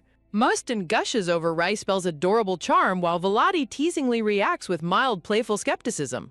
Volati hilariously threatens to leave the brat behind if Mostin doesn't stop his endless sibling boasting. In their cute chibi forms, Volati playfully scolds Mostin, telling him to keep his voice down. Volati smiles warmly, thoroughly enjoying the peaceful, lively atmosphere of the training hall. Xion shows off harmless fire magic to Riasbil, who finds the display completely boring. Volati reflects that because Mostin survived the explosion, the Duchess's health remained stable. The Duchess happily lived for 4 more years, allowing the Duke to face her eventual passing with peace. This stable, loving environment allowed Riasbil to grow up cherished and deeply loved by his family. Volati teasingly reminds Mostin that he owes her his life, prompting him to laughingly complain about her repetition. Mostin dramatically groans about her teasing, while Volati smugly promises to remind him forever. Mostin childishly accuses Volati of bullying, but Riasbil sensibly sides with Volati instead. Volati smiles beautifully, deeply appreciating the peaceful days she has secured for her friends. The peaceful gathering concludes as Volati prepares to return to the Duke Alton's estate. The grand facade of the Alton estate stands magnificent under the warm, glowing colors of the sunset. Returning to the estate, Volati is greeted by a concerned maid who hesitatingly warns her of trouble inside. The brown-haired maid nervously struggles to explain the situation, her expression filled with worry. Sneaking closer, Volati observes a crowd of anxious servants whispering outside the greenhouse doors. Snasp! The brown-haired butler whirls around in surprise, sweating as he spots Volati. Hearing a familiar, nostalgic symphony, a cold shadow crosses Volati's face as she recalls her mother and Meldor. The butler nervously explains that they tried their best to stop the intruder but failed to do so. Commanding the worried servants to step aside, Volati confidently walks into the greenhouse to handle it herself. Volati enters the sunlit room and coldly orders her younger brother, Meldor, to get off the bench. Click! With a swift movement, Volati shuts off the golden gramophone, abruptly silencing the music. Meldor glares at her in fury, angrily demanding to know who allowed her to stop his music.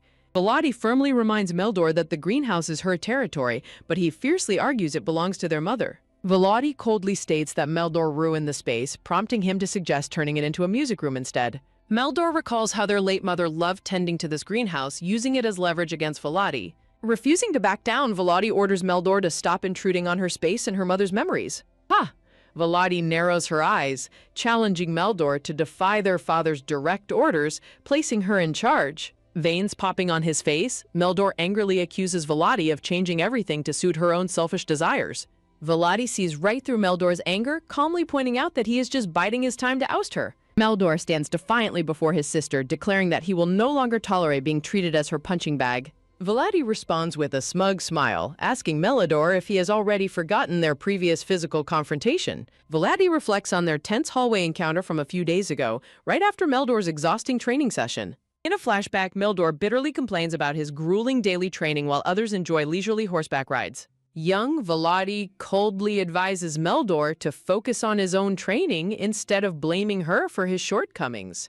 Enraged by her dismissive attitude, Meldor brandishes his wooden sword and yells insults at her. Clack! Moving with lightning speed, Volati catches Meldor's swinging wooden sword barehanded. Thud! Volati effortlessly strips the weapon from a shocked Meldor, warning him to fix his bad habits. Meldor demands to know who she thinks she is to boss him around as she calmly walks away. Back in the present, Volati warns Meldor that she won't be so gentle next time, ordering him to leave. Meldor remains stubborn, but Volati dismisses his tantrums and prepares to return to her own quarters. Volati walks away, completely unbothered by Meldor's dramatic sulking as he trembles with impotent rage. Suffix, click! Shouting in vain, Meldor is left behind as Volati firmly shuts the greenhouse door. Volati instructs the butler and maid to leave the throwing tantrum Meldor alone and return to their duties. Walking down the hall, Volati sighs, noting that her attempts to reason with Meldor have been entirely futile. She acknowledges that Meldor's deep-seated resentment stems from his grueling studies while she enjoyed complete freedom. From Meldor's perspective, Volati was merely slacking off with Mostan and Zion while he studied until he bled. She reflects on her naive hope that they could eventually find mutual understanding as they grew older. She recalls past standoffs where Meldor treated her with nothing but cold arrogance and disdain. Clenching her fist, Volati remembers constantly swallowing her pride to avoid losing her authority over the estate. Sitting alone in her room, Volati realizes that trying to reason with her hostile brother is completely foolish. She identifies Meldor's close, favored bond with their father as her greatest threat to managing the estate. Calling her mother, Volati plans to use the upcoming birthday celebration to temporarily send her father to the capital. Walking through the empty corridors, she calculates that isolating Meldor from their father will leave him completely vulnerable. Staring out at the night sky, Volati eagerly anticipates the day she can finally corner her brother. Playful purple-haired chibi witch waves cheerfully, marking a lighthearted break in the story's rising tension. A few days later, the magnificent Olton estate basks in bright sunlight as whispers of a discovery spread. During dinner, the family discusses a strange cave newly discovered in the northern mountains by an herb gatherer. Volati's eyes widen in silent realization, recognizing this discovery as the critical catalyst she has been waiting for. The Duke warns that scholars have labeled the cave highly dangerous due to its extremely unstable collapsing ground. The Duke adds that the cave is rumored to contain a massive pool of concentrated natural magic. Volati visualizes natural magic flowing like a river, recalling an old expedition to a subterranean magic lake. She reflects on how that legendary expedition discovered a rare and highly valuable magical amethyst mine. Volati reflects on the historical impact of the legendary magic amethyst mine expedition that shaped the continent.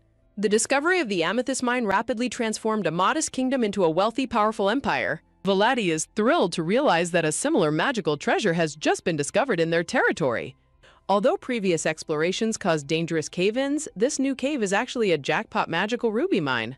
While the Alton family is already wealthy from iron ore, a ruby mine's value is incomparably higher. Since magical rubies have never been found before, this discovery will bring unprecedented prestige and wealth.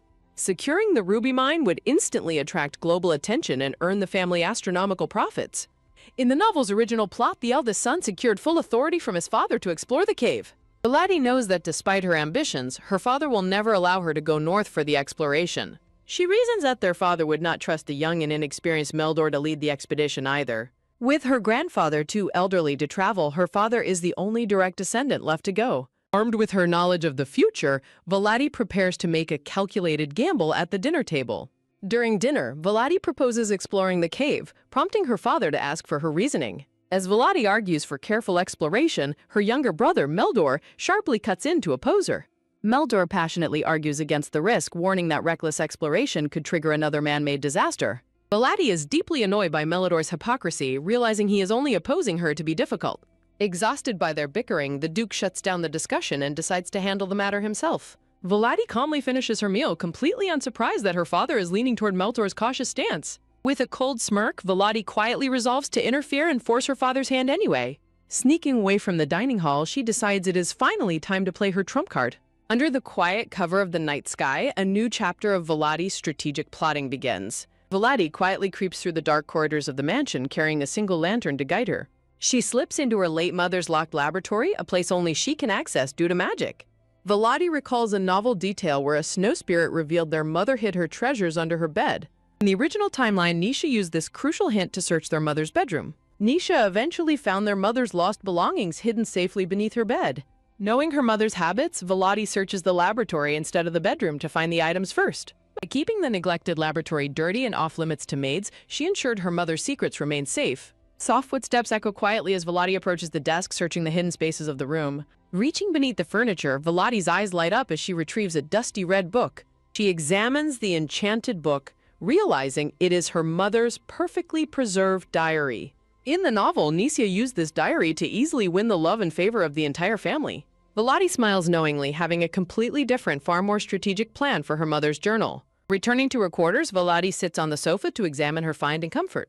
She eagerly opens the ancient journal, ready to uncover the secrets hidden within its pages. Flipping through the diary, Volodi's hand stops as she quickly finds the specific entry she needs. The diary entry reveals their mother's thoughts on her upcoming birthday and a mysterious prophecy. The spirit prophesied that a sacred treasure would eventually find its way to Theodore.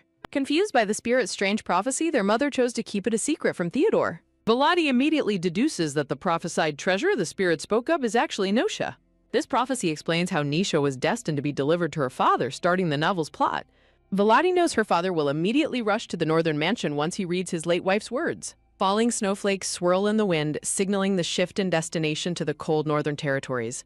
Under these new circumstances, the snow spirit will bring Nisia to the northern mansion to meet their father. Because young Nisha is incredibly frail, the sudden change in environment will inevitably make her fall ill. Theodore will be forced to remain in the north to personally care for the sick child. This necessary delay will buy Volodi precious time to execute her plans back in the capital. While her father is occupied, Volodi plans to consolidate her power and finally deal with Meldor.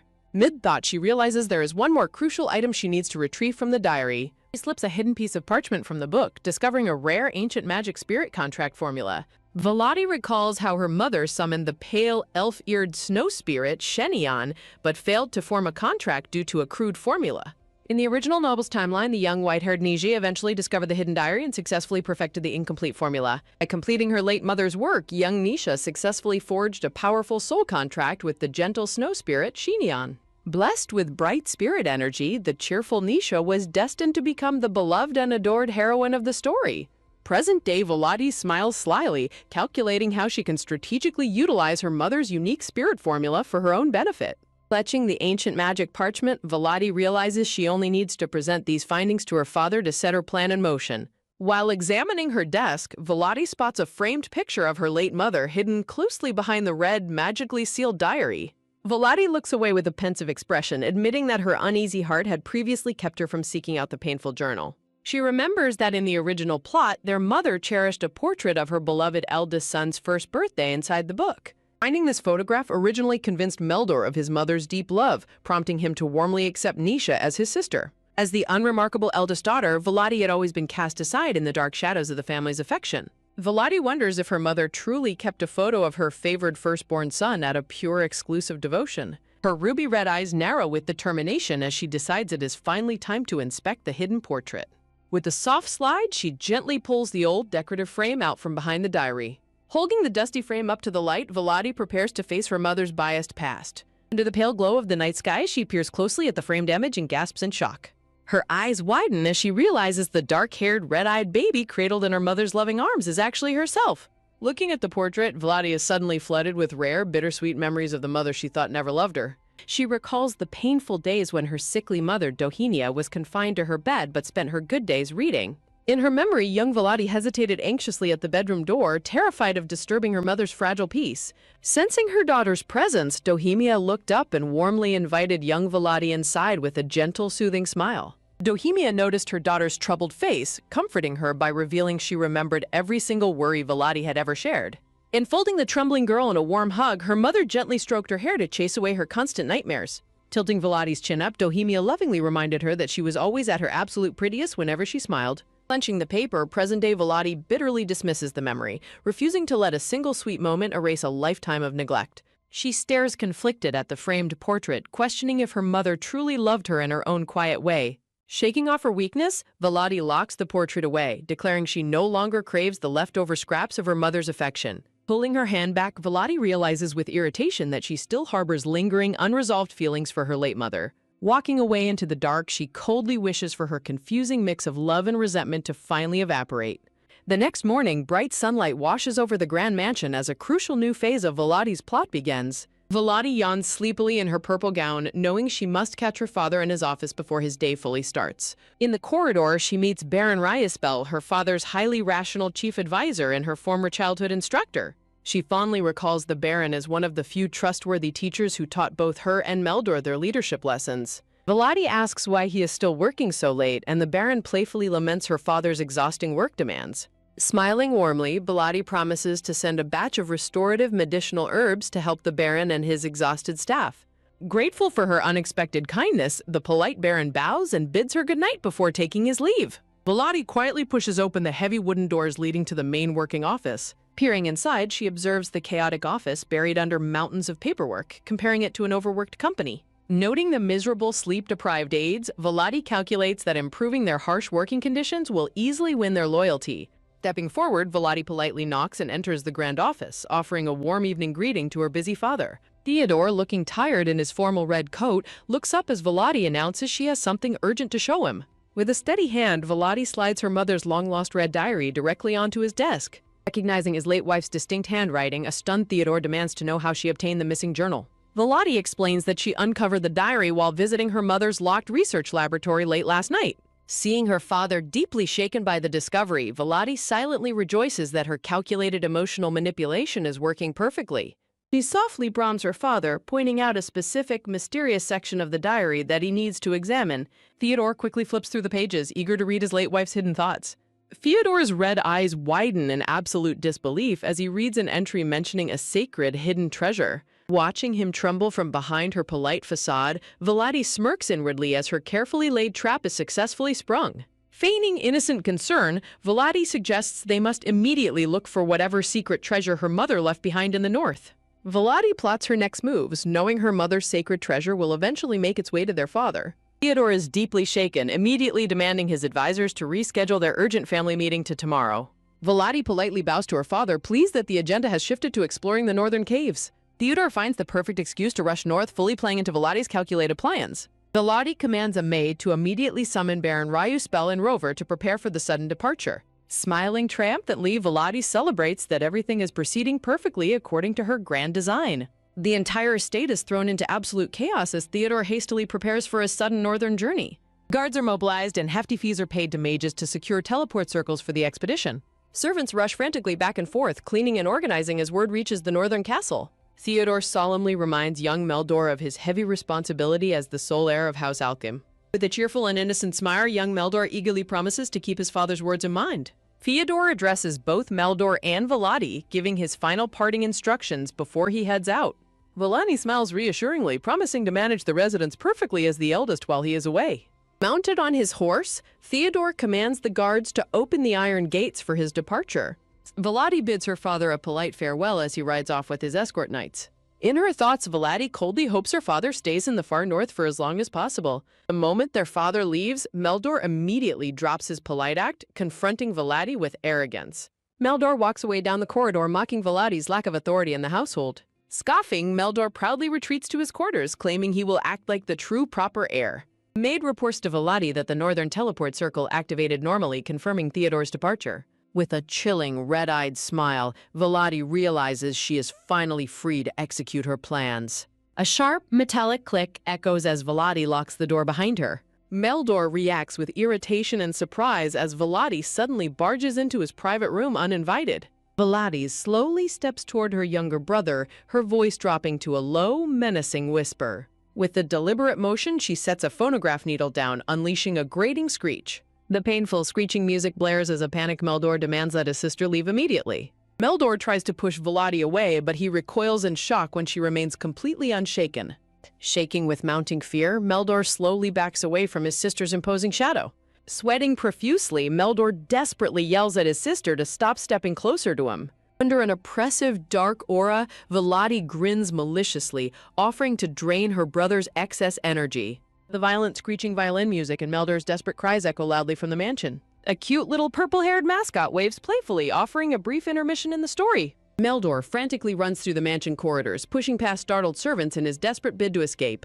Volati commands a maid to rearrange the garden tables, while Meldor seethes silently from a distance. Clenching his jaw, Meldor aggressively calls out to get Volati's attention. Volati turns around, her ruby eyes glaring back with absolute coldness and disdain.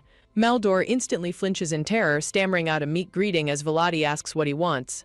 Sweating under her intense, suffocating pressure, Meldor wonders why she still terrifies him so much. Watching the maids move furniture, Meldor resolves to stand his ground against his sister's tyranny. Clenching his fist, Meldor remembers his father's words and swears he must stop her. The memory of his father reminding him of his status as the sole heir fuels his courage. Meldor loudly demands to know what Volati thinks she is doing in their mother's greenhouse. Volati looks down at him with crossed arms, completely unfazed by his pathetic show of bravado. Her sharp crimson gaze narrows, cutting straight through Meldor's fleeting confidence. Volati coldly reminds him that the greenhouse belongs to her, rendering his protest completely meaningless. With a dismissive wave of her hand, she orders him to run along and do his duties. Defeated and trembling, Meldor walks away with slumped shoulders, utterly humiliated once again. He sprints through the hallway, his mind reeling from how drastically Volodi's demeanor has changed. Running toward his room, Meldor remembers when his terrifying nightmare first began. The painful memories close in like a dark abyss, recalling the day his favorite symphony became hell. A heavy, dark mist rolls in, setting a somber and ominous tone for what lies ahead. With a chillingly polite smile, Volodi leans in and softly demands to hear Meldor's formal greeting. Trembling on his knees with his hands raised, Meldor meekly calls her big sister while she pretends not to hear. Sobbing in utter frustration, Meldor desperately yells his submission, calling her a devil to her face. Volodi sharply pulls the needle away, stopping the grating screech of the gramophone as Meldor gasps in shock. Smiling mockingly, Volodi asks why he suddenly hates his favorite symphony as Meldor continues to beg for mercy. Tears streaming down his face, Meldor weakly whimpers that he absolutely despises the music now. Volodi gently pats his shoulder, sweetly threatening to restart the gramophone if he ever forgets his place. Alone in his chamber, Meldor fiercely clutches his pillow, cursing Volodi's name in a fit of rage. Slamming his fists into the bed, Meldor vows never to forget this humiliation and wonders what grudge she holds. Gritting his teeth, Meldor tries to justify his past behavior, reasoning that he wasn't actually that bad. Meldor bitterly recalls how Volodi lived freely while he endured brutal sword training, comforted only by their loving mother. He remembers how Volodi stood jealously in the doorway, a weak and easy target tucked away in their mother's shadow. He reminisces about how she was once a background character who easily backed down and took the blame. Remembering the quiet nights after late training, Meldor admits he occasionally felt pity, but that weakness is over now. Back in the present, Volodi wears a sinister smile, completely embodying the demon that has taken over the household. Meldor frantically begs for mercy while balancing heavy books on his back, suffering through yet another bizarre punishment. Seething with rage, Meldor questions what gives his sister the right to treat him like this. Feeling her suffocating pressure, Meldor realizes Volodi is as imposing and terrifying as their formidable father. Looking at the busy halls, Meldor suspects Volodi of cleverly orchestrating their father's sudden departure to the north. Pacing his room in desperation, Meldor calls out for assistance, swearing he will make his sister pay. Butler politely enters the room, but Meldor immediately demands to know the whereabouts of Rover. Clenching his jaw, Meldor seethes over the fact that Rover has been spending too much time around Volodi. He recalls his close bond with Rover, a trusted ally who had served him and his father for years. Meldor resolves to take action, deciding to use a petty trick to reclaim his authority. Meldor hands a sealed envelope to the butler, ordering him to deliver it to his father immediately. Smirking triumphantly, Meldor confidently envisions his father's return, restoring the household to its rightful order. The hand presents the rose-sealed letter, showing that Meldor's secret mail has been delivered directly to Volodi.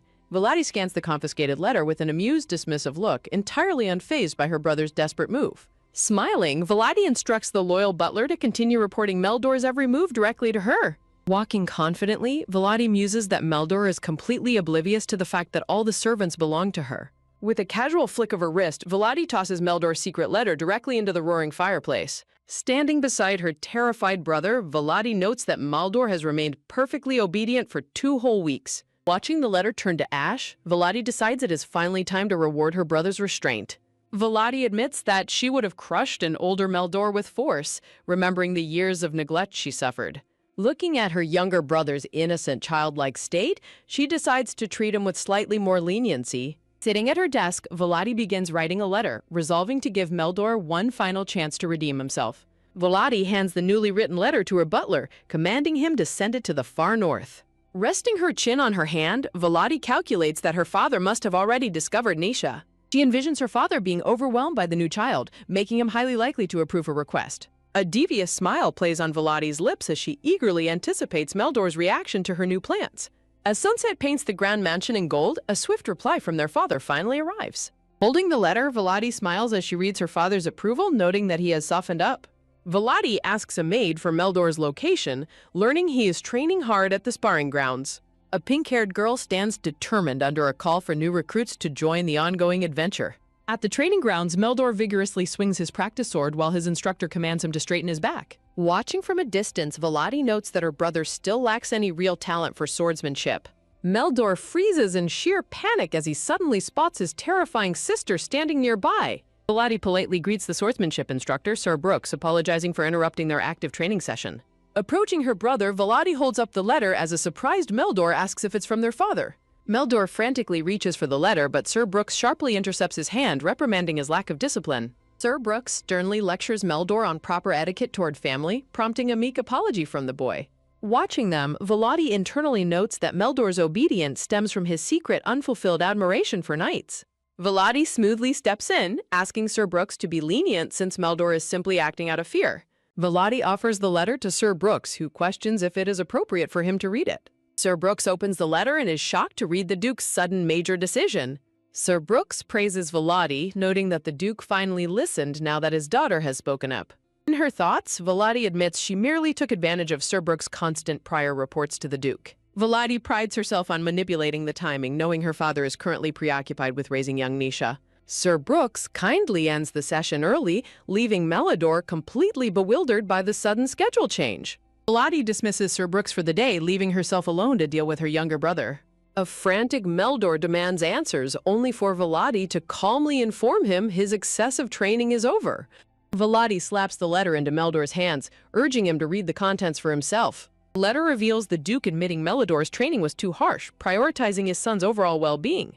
The Duke orders a reduction in sword training to explore other paths, leaving Meldor frozen in absolute shock. As Volati instructs him to focus on magic instead, she suddenly notices tears welling in Meldor's eyes. Meldor angrily denies crying while Volati mockingly reminds him of his recent tears. Meldor furiously protests her cruel treatment, but Volati remains completely unfazed, calling it necessary family discipline. Volati coldly threatens further discipline when Meldor desperately claims he has never shown her any disrespect. Internally, Volati admits her harsh punishments were personal revenge for the years he treated her like a punching bag. Volati decides that their relationship as family or strangers depends entirely on Meldor's future behavior. With tearful confusion, Meldor asks why she helped him, questioning if she actually hates him. Volati offers a subtle, playful smile, teasing that she might be more affectionate than she appears.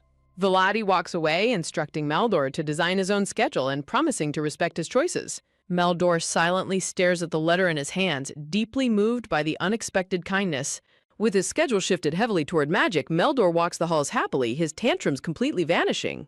Volati quietly reflects, appreciating how Sir Brooks also recognized that swordplay brought out the worst in Meldor. The maid politely enters the room to deliver an incoming piece of mail to Volati. The maid presents a lavishly decorated invitation, revealing it is sent directly from the imperial family. Volati holds the imperial invitation, realizing the winter banquet season is finally about to begin. Winter brings suffering and food shortages to commoners, while wealthy nobles flee to the warm south. The northern territory of House Alton was once hit hardest by the winter, though that lies in the past. The late Emperor Kenobi Dekradal is introduced as the visionary leader who completely transformed the empire. This revolutionary emperor founded the prestigious Kenobi School, forever changing the empire's educational landscape.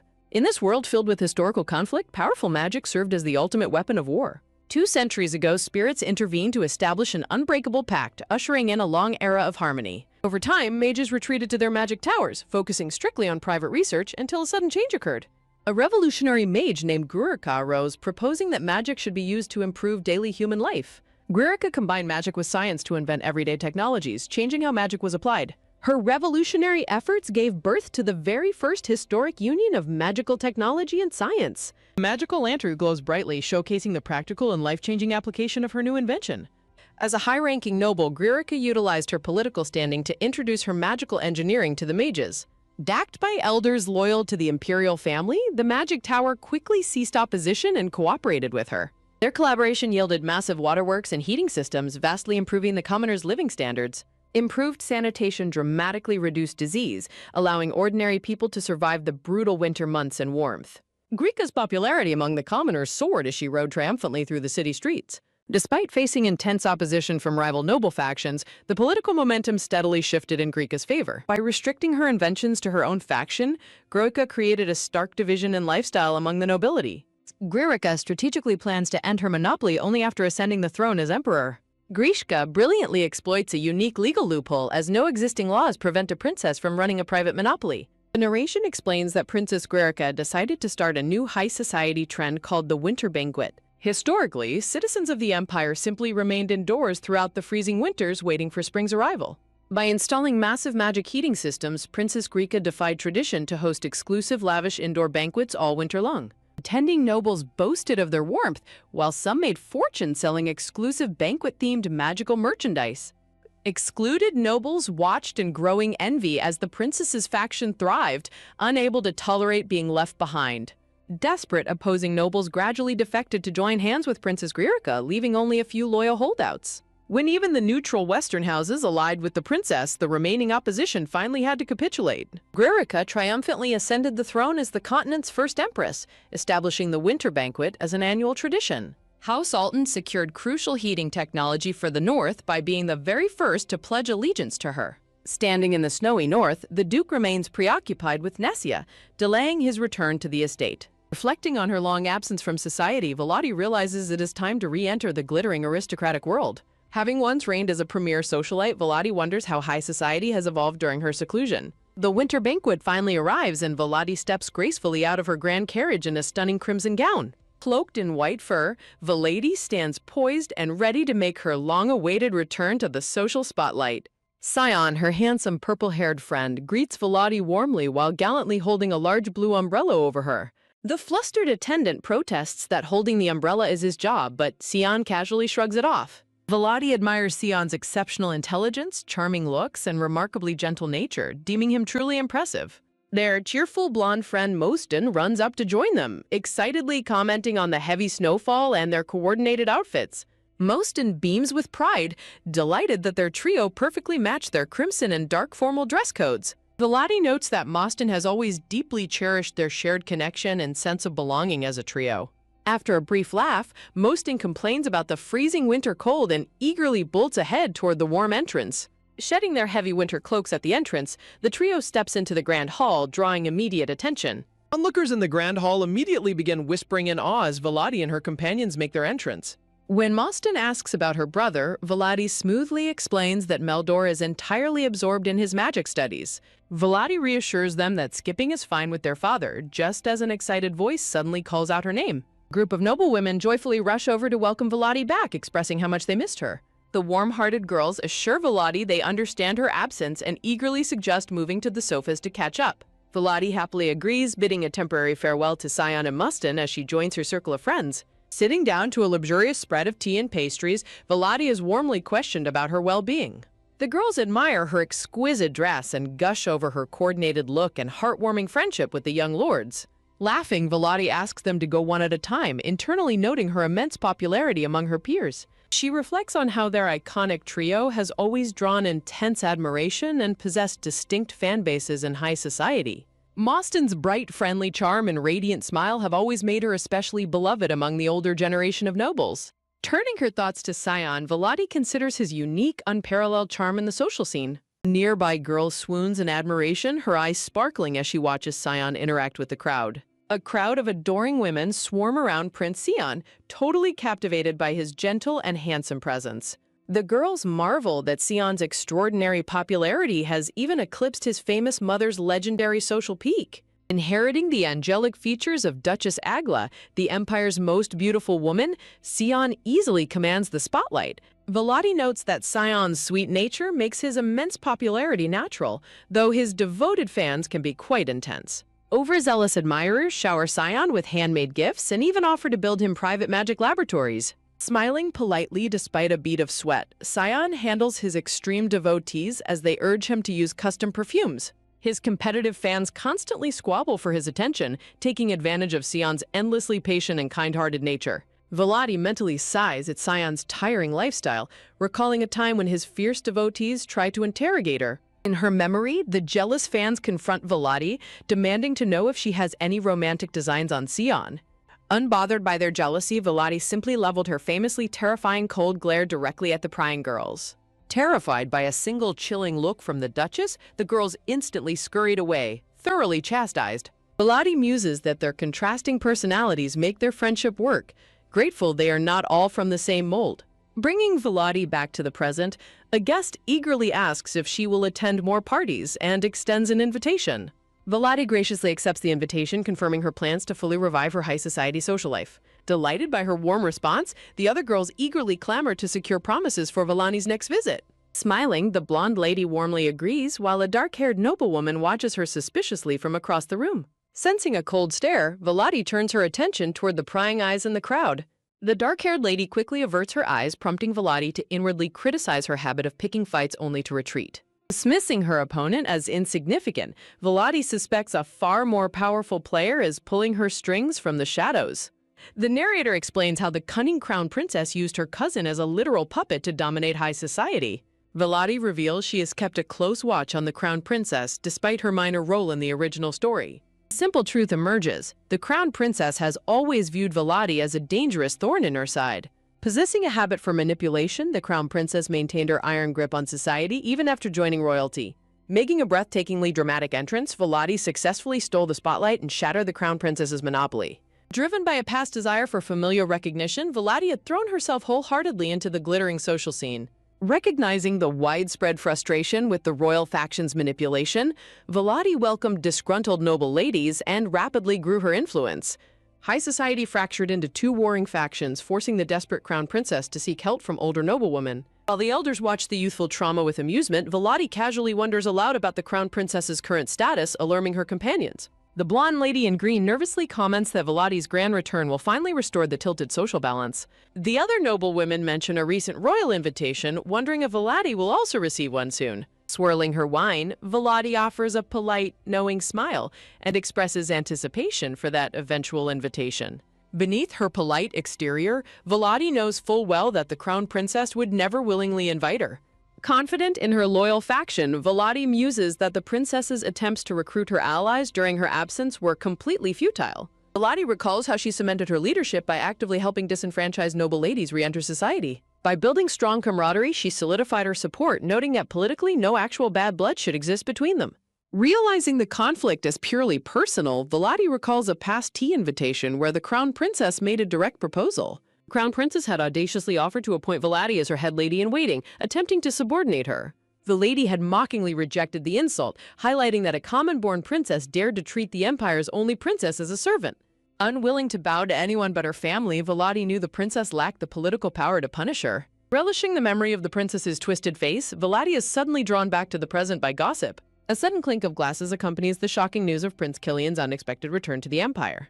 The announcement sparks absolute chaos and frantic questioning among the gathered ladies, eager to verify the rumor. The ladies find it highly suspicious that high society has remained completely silent about such a monumental return. Hearing his full name, Volati contemplates the mysterious second prince who departed for a foreign land years ago. Intrigued by his deviation from the original story's timeline, Volati wonders why Prince Kilian's path is altered. A mysterious glow signals a profound shift, hinting at hidden forces rewriting the established destiny. A startling truth is revealed. In the original storyline, Prince Kilian had never actually studied abroad. The curtain falls on this chapter of high society intrigue, leaving the future shrouded in suspense. Volati investigates the suspicious circumstances of Prince Kilian's sudden departure, noting a spy was involved long ago. Racking her brain, Volati deeply questions the exact catalyst that caused the second prince to act so differently. Suddenly, the purple-haired young Duke Agla interrupts her thoughts with a warm, unexpected greeting. Offering a handsome smile, Casper politely invites Volati to share a glass of fine wine and catch up. A sudden clink of glasses rings out as Casper proposes a toast to celebrate Volati's long-awaited return. Drinking alongside him, Volati inwardly cringes at Casper's archaic and pretentious manner of speaking. Although Casper shares Scion's angelic features, Volati notes that his gentle appearance hides a completely different personality. Highly suspicious of his sudden friendliness, Volati tries to decipher the hidden game Casper is playing. Masking her suspicion with politeness, Volati questions his motives, only for Casper to announce an impending introduction. Recognizing Casper as the crown prince's right hand, Volati boldly guesses he intends to introduce the prince himself. Casper advises her to build royal connections, though Volati dryly notes that is her father's responsibility. Volati suggests introducing her younger brother Meldor instead, but Casper smoothly deflects, insisting on introducing Meldor at a later date. Realizing Casper easily deflected her sarcasm, Volati checks her temper, knowing emotional outbursts would only disadvantage her against him. Volati recalls how Casper historically favored Meldor to pull House Alton into the Crown Prince's political faction. She ponders why Casper is suddenly targeting her, questioning if Prince Kilian's return represents an immediate threat to their faction. She briefly reflects on her past as a neglected daughter with zero influence, a weakness long since buried. Volati marvels at Casper's terrifying political sharpness, having already caught wind of her family's internal restructuring and acted immediately. Volati resolves to clean up the political mess, still feeling uneasy about the previous incident. A sudden formal announcement echoes through the Grand Hall as the heavy double doors swing wide open. The imperial family, led by the emperor and empress alongside their children, makes a majestic entrance. Standing high on the balcony, the emperor warmly greets the gathered crowd of nobles. Below, the crowd of elegant noble guests politely applauds the grand appearance of their rulers. Caspar suggests approaching the crown prince, but Volati firmly rejects getting dragged into sudden political schemes.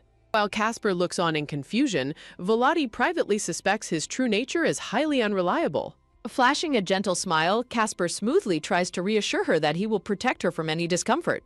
An imperial attendant suddenly interrupts them to announce that the emperor has requested Volati's presence. The unexpected royal summons catches Caspar completely off guard, visibly shaking his confident demeanor. Forced to yield, Caspar bids her a polite farewell while Volati scorns his false gentleness. Volati delivers a stinging dismissal, warning the young duke to wait patiently until she calls for him. Leaving a stunned Caspar behind, Volati proudly follows the butler toward her royal audience. Left completely alone by the staircase, Caspar stares blankly in defeat at her sudden departure. Entering the grand throne room, Volati offers a graceful curtsy as she is formally presented to the emperor. The emperor, cradling the young Princess Hera on his lap, welcomes Volati warmly alongside the empress. The adorable young Princess Hera introduces herself politely, rubbing her sleepy eyes with a cute yawn.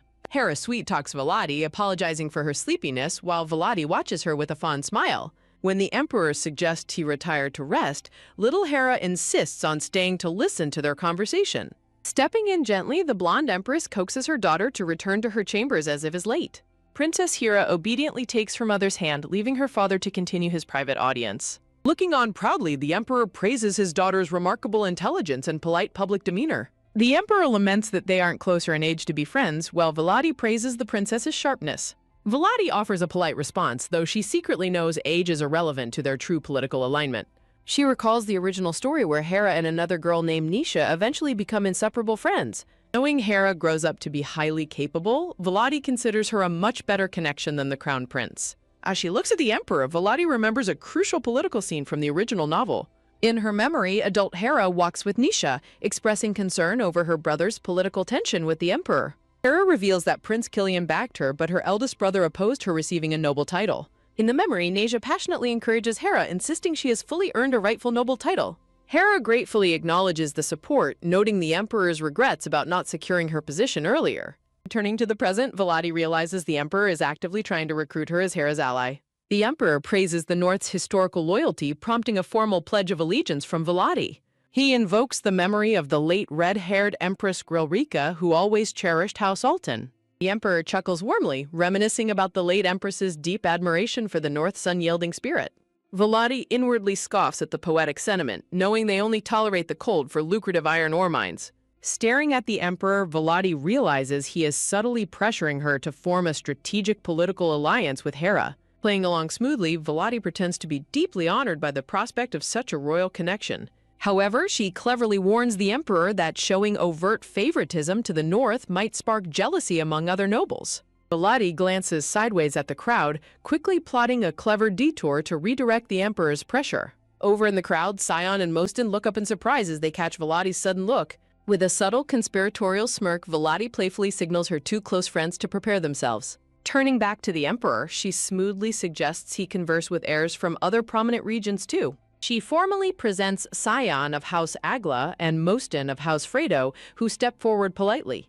The emperor is taken aback by her bold counterproposal as Volati praises the two young lords' characters. Volati playfully notes that the charming young men would make highly agreeable company for the princess. Highly amused by her clever maneuver, the emperor bursts into hearty laughter at her irony. Mostin and Sion seamlessly play along, charming the emperor with their witty and entertaining remarks.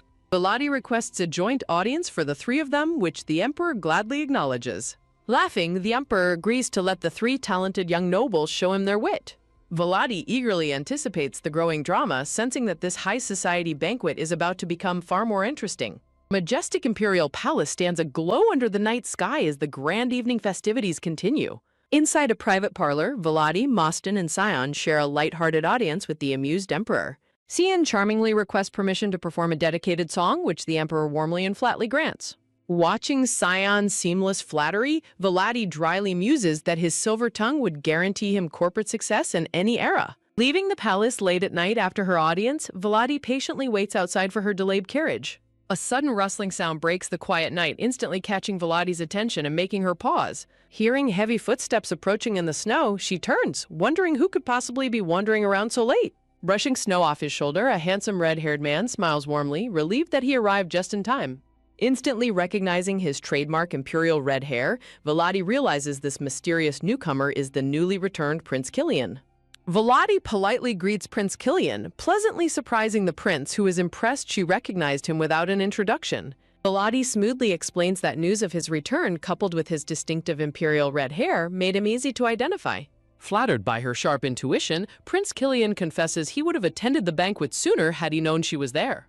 Direct as always, Volati asks if he has business with her, prompting a soft denial from the prince. Stepping closer, the red-haired prince gently takes Volati's gloved hand in a sudden, surprisingly intimate gesture. Gazing warmly at her, Killian expresses his long-standing desire to finally meet and get to know the elusive lady. Inwardly exasperated, Volati smiles politely while questioning why everyone seems so intensely interested in her today. Reflecting on her encounters with Caspar, the Emperor, and now Killian, she realizes every major player wants something from her. Staring at Killian's handsome face, Volati notes that despite her mind-reading abilities, he remains exceptionally difficult to decipher. Looking at her red fox muffler, Volati realizes the underlying metaphorical game being played by the red-haired prince. Killian compliments how her red muffler matches her eyes, while Volati swiftly points out it matches his hair. Volati compares his sudden appearance to a wary, highly intelligent red fox that deliberately reveals itself to humans. She explains that a fox only reveals itself when it has selected a target to confidently claim and destroy. The tale warns that the red fox acts cute and harmless to deceive people, hiding its dangerous magical nature. A sharp chomp sounds as the fox viciously bites her hand, a grim warning of how unsuspecting victims lose their guard. Standing firm before the prince, Volati prepares to deliver her own sharp metaphorical counter-warning. Volati boldly asserts that she is an expert fox hunter, capable of executing a clean, flawless kill in one shot. Prince Killian is momentarily stunned silent by her audacious, thinly veiled threat. Unfazed, Killian smoothly replies that her dangerous edge only makes him want to get closer to her. As her carriage finally clatters to a halt, Volati prepares to depart, noting the lateness of the hour. Unleashing his charm, Killian pleads for a private meeting, claiming he will deeply regret letting her leave like this. Seeing his practiced flirtatious routine, Volati silently concludes that the rumors of him being a smooth womanizer are absolutely true. She reflects that while his looks are tempting, her modern awareness and ambition make her immune to mere playboys.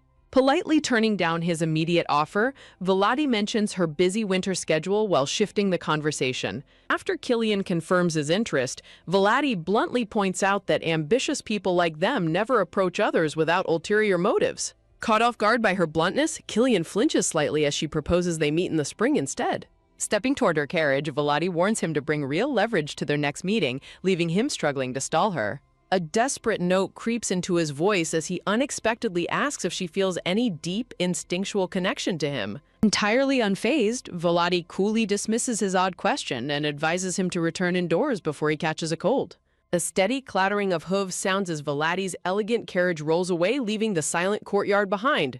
Inside the quiet carriage, Volati deeply ponders her meeting with Killian, highly skeptical of his rumored reputation as a womanizer. She notes that despite his good looks, his clumsy attempt at seduction reveals he is actually quite inexperienced with women. She doubts high society ladies in a rival nation would favor a foreign prince on looks alone, implying a hidden leverage. Volati recalls the pink-haired twin princesses of Megala, questioning how a rival royalty would fall for him without a deeper scheme. Staring out the window, Volati questions his bizarre parting question, wondering what profound secret the second prince is hiding. Few days pass quietly as the story shifts to the sunny, peaceful grounds of the Alton estate. A firm step sounds as Volati returns to her daily routine after the eventful winter banquet finally concludes. Lantern in hand, she navigates the dusty family archives to begin some long-overdue internal spring cleaning. She suddenly stops, her lantern illuminating a specific dusty cabinet as she quietly announces she has found it. Examining the ancient wooden chest, Volati confirms that just as the novel described, the middle drawer handle is entirely missing. With a light click, Volati's pale hand carefully opens the ancient cabinet drawer. Grinning with satisfaction, Volati's eyes gleam as she prepares to uncover her grandfather's long-lost secret.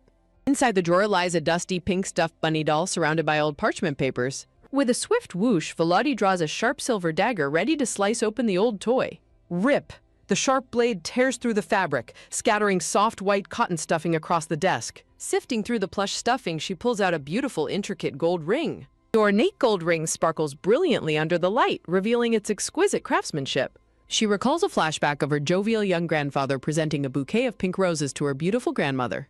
Her grandfather had hidden the precious gold ring inside the pink plush bunny doll as a surprise gift. However, her highly pragmatic grandmother unimpressively dismissed the trend of hiding rings and dolls as a pathetic gesture. Caught completely off guard by her blunt reaction, the flustered grandfather broke into a nervous sweat. Disappointed, her grandfather stowed the doll away in a drawer where it lay forgotten until Nisha found it years later. Playing hide-and-seek, young silver-haired Nisha discovered the basement stairs and found the dusty bunny doll. Nisha happily presented the found gold ring to her elderly grandfather, who warmly accepted the unexpected treasure. Back in the present, Volati proudly wears the magical ring, knowing she is now its rightful owner. Quiet knock sounds as the brown-haired maid enters the room, politely answering Volati's sudden summon. Flustered and confused, the maid gasps in surprise when Volati suddenly demands she tell a lie. Smiling with playful mischief, Volati reiterates her command, thoroughly baffling the anxious maid. The promotional banner showcases recommended dramatic romance titles and recruitment information for translators and editors. An elaborate credits page lists the creative team behind the translation of this engaging fantasy series. Trembling with fear, the maid kneels and desperately begs for forgiveness, terrified she has made a mistake. Volati observes the maid's sheer panic, wondering if she has somehow been too intimidating in the past. To test her, Volati playfully points and asks if she has a secret crush on one of Meldor's servants. As the maid prepares to answer, the ancient ring on Volati's finger suddenly glows with a bright green magic. Blushing maid frantically denies having any feelings, unaware her transparent reaction reveals her true emotions. Amused by her innocence, Volati changes the subject, asking if any of the staff have behaved suspiciously lately. Tapping her chin thoughtfully, the maid ponders the question as she searches her memories. Shaking her head, the maid honestly replies that she hasn't noticed any unusual behavior among the staff. Volati glances at her ring, which remains completely quiet and inert, confirming the maid is speaking the absolute truth. Satisfied with her honest answer, Volati warmly dismisses the relieved maid from the room. Looking at her hand, Volati marvels at how perfectly the truth-detecting ring works, just like in the original novel. She remembers the lore of ancient spirits sharing enchanted treasures containing unique elemental magic with humans. The magical ring was forged with the earth spirit's power, causing it to glow green whenever someone tells a lie. Seated at her desk, Volati reviews the estate's hiring records from last summer when her mother suddenly collapsed. Examining the documents, Volati notes that since no new servants were hired, the spy must be a long-time worker. Deeply insulted by the betrayal, Volati resolves to weed out the crown prince's hidden informant within her mansion.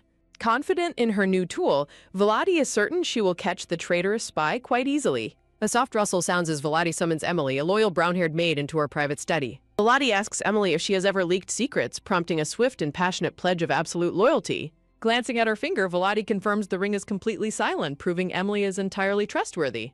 Hatching a clever plan, Volati commands Emily to secretly gather the biggest gossips working in the mansion tonight. Though surprised by the bizarre request, Emily listens intently as Volati instructs her to bring them in secret.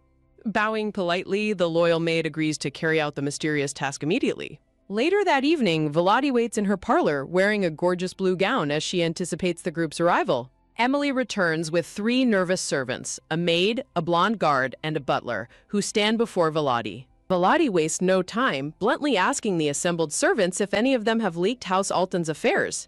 Terrified by the accusation, the 3 dramatic servants instantly panic and loudly proclaim their innocence.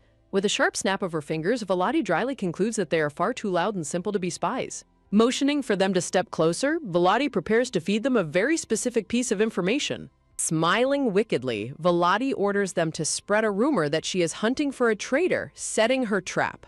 The blonde servant stares in absolute shock as Volati's sudden direct question completely catches him off guard.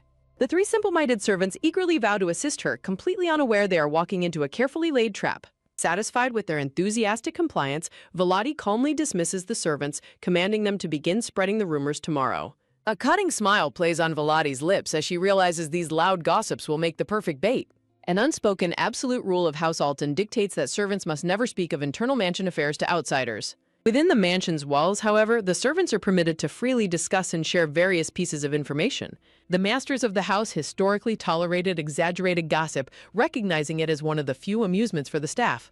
The generous master of House Alton consciously overlooked internal chatter, knowing it was impossible to suppress every single rumor. This lenient tolerance, however, strictly ended the moment any information was carried beyond the estate gates. Any external leak is treated as treasonous betrayal, resulting in swift, severe punishment that keeps the staff extremely cautious. This unforgiving rule made them hesitant to hire outsiders until a sudden, hurried step breaks the quiet of the grounds. Overhearing the sudden gossip, a brown-haired servant recoils in pale, sweating panic at the shocking news.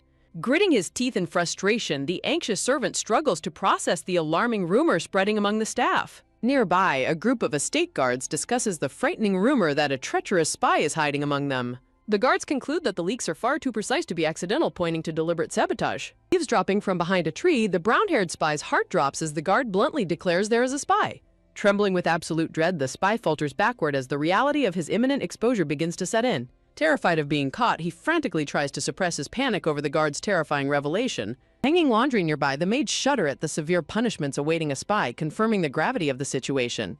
The maids whisper that Vladi already knows both the spy's identity and the mastermind behind the entire operation. The spy sweats profusely in disbelief, wondering how his incredibly careful movements could have been detected so quickly. He recalls leaking critical intelligence regarding Vladi's absolute control over the mansion and her selection of Meldor as successor. Having secretly monitored her, his instincts warned him that Vladi bearing her fangs signaled a serious succession battle. He realized too late that Vladi's quiet demeanor masked an incredibly dangerous and formidable opponent. He had hoped his imperial ally, the red-haired crown prince, would exploit the leaked information to strike them down. A deep, burning hatred fuels the spy's desperate wish to utterly destroy the House of Alton. His dark thoughts return to his tragic mistress, Lady Dohemia, whose memory drives his quest for absolute vengeance. He laments Lady Dohemia's tragic fate, believing her association with the estate led directly to her needless death. Consumed by grief and rage, the spy resolves to commit any atrocity necessary to achieve his revenge. The maids' gossiping voices pull him back as they mention the spy is allied with the imperial faction. Overhearing this, the spy reels in shock, terrified that his secret imperial ties have already been exposed. The maids reveal that Vladi herself shared the information and is preparing to capture the spy with concrete evidence. Though confident his magic erased all physical traces, he remains deeply baffled by how Vladi discovered his imperial connection. He desperately wonders if she somehow uncovered a clue during the high society interactions at the winter banquet. He recalls that she won the emperor's favor, though he assumed his alignment with the crown prince kept him safe. He continues to obsess over the exact moment his carefully constructed cover was completely blown. He realizes he severely underestimated Vladi, whose heritage as Duke Theodore's daughter makes her incredibly formidable. The imperial faction merely viewed her as an ordinary noblewoman, a critical miscalculation that is now backfired. Clenching his fist, he recalls trying to gather valuable intel during Theodore's absence to prove his worth. Deciding to lay low, the spy comforts himself with the thought that his identity is still hidden. As the spy hastily runs away, Stia, a blue-haired maid wearing glasses, silently watches his escape from the shadows. Adjusting her glasses, the analytical maid locks her sharp gaze onto the fleeing suspect, having caught him red-handed. Stia confirms that the loyal watchers followed Vladi's orders flawlessly, keeping a close eye on the suspect. Pleased with her efficiency, Vladi dismisses Stia, taking full charge of the operation from here. Holding the newly acquired evidence, Vladi smiles, amused by the spy's false sense of security. Staring forward with cold determination, Vladi notes that House Alton's legendary reputation for catching traitors is well-deserved. Vladi recalls deploying the elite watchers immediately after setting her initial decoy rumors to catch the spy. Stia recommended select agents from their hidden network, allowing Vladi to issue a highly classified directive. Vladi ordered her agents to closely monitor the estate and immediately secure evidence on anyone acting suspiciously. Though Vladi already suspected the brown-haired servant, she withheld his name to test her elite agent's true capabilities. Utilizing recovery magic, Stia successfully restores the erased documents to secure vital evidence. Reflecting on the original novel's lore, each watcher possesses a distinct and powerful specialty. Vladi acknowledges that these agents would never willingly share their secretive, highly coveted skills. She accepts this truth calmly, intending to be the sole beneficiary of their elite talents. Tapping the desk, she finds the leaked intelligence regarding herself and Meldor highly disappointing. Vladi contemplates how a major blow to the family might have given her more room to maneuver. She knows that her father is the one who guards all of the family's most critical secrets. Because of this, it is virtually impossible for any spy to breach her father's tight security. Her fingers drum against the desk as she ponders the fate of this traitorous spy. A dark truth emerges, revealing that the culprit was once her mother's trusted personal guard. In a past memory, the knight walked alongside her silver-haired mother, harboring hidden romantic feelings. He kept his emotions buried deep, but a bitter grudge festered after her untimely passing. He wept tears of profound grief, blaming the noble family for failing to save her. He later knelt before young Nisha, pledging a new loyalty that always felt somewhat suspicious. In the original timeline, the brown-haired knight was merely supposed to play a minor role. The young silver-haired girl, Nisia, blushes, her childhood innocence contrasting with the cold reality. Volati deduces that her own tactical interventions are the true cause of this narrative shift. Her plans forced her father north, which ultimately kept Nisha away from the capital. Sitting in her study, Volati realizes the knight snapped and turned traitor because he couldn't swear loyalty to Nisia in time. With sharp red eyes, Volati reflects on the dangers of the original storyline drifting off course. She resolves to tackle the immediate problems right in front of her first. A pen glides smoothly across the parchment as she prepares to draft her official report. Since she lacks direct authority over high-ranking knights, her father must handle the matter. Rip! She tears the document down the middle, refusing to let this valuable opportunity go to waste. Smirking confidently, Volati plans to turn this spy's betrayal completely to her own advantage. When her father departed, he left 3 trusted retainers behind to watch over the mansion. Among them is the silver-haired Baron Rickon, her father's closest and most reliable advisor. The other 2 are from the Brooks and Diomi houses, with Diomi being her primary target. Act Diomi is a greedy man destined to embezzle massive sums from the Northern Treasury. In the original story, an older Nisha dramatically exposed his crimes to seize mansion authority. Standing by the window, Volati watches Act Diomi below, plotting to accelerate his downfall. To lure him in, she intentionally relaxes the estate's budget review process. She orchestrates the perfect, tempting trap for him to pocket the mansion's vast wealth. Act Diomi approaches Volati in the hallway, asking about the renovations of the estate's annex. Hiding her amusement, Volati smoothly replies that the construction work is nearly complete. Act Diomi eagerly follows her, offering his personal assistance with choosing new furniture. He boasts about his lucrative trade connections, trying to worm his way into the project. Smiling sweetly, Volati delights in the fact that her trap is working perfectly. She takes the bait further, asking Lord Diomi to directly handle the purchases on her behalf. Act Diomi reacts with feigned surprise, thrilled by the sudden delegation of authority. He struggles to contain his greedy grin as Volati plays along with her busy schedule. Bowing deeply, he pledges his best efforts, foolishly believing he has just found an easy sucker. Volati requests a separate financial report, secretly daring him to steal as much as he wants. The 2 smile warmly at each other in the corridor, both thoroughly hiding their true motives. A few days later, Volati happily receives the official budget report for the annex furniture. Swish! She unrolls the document, eager to see exactly how much money the man stole. She sits quietly at her desk, scanning the financial details with focused intensity.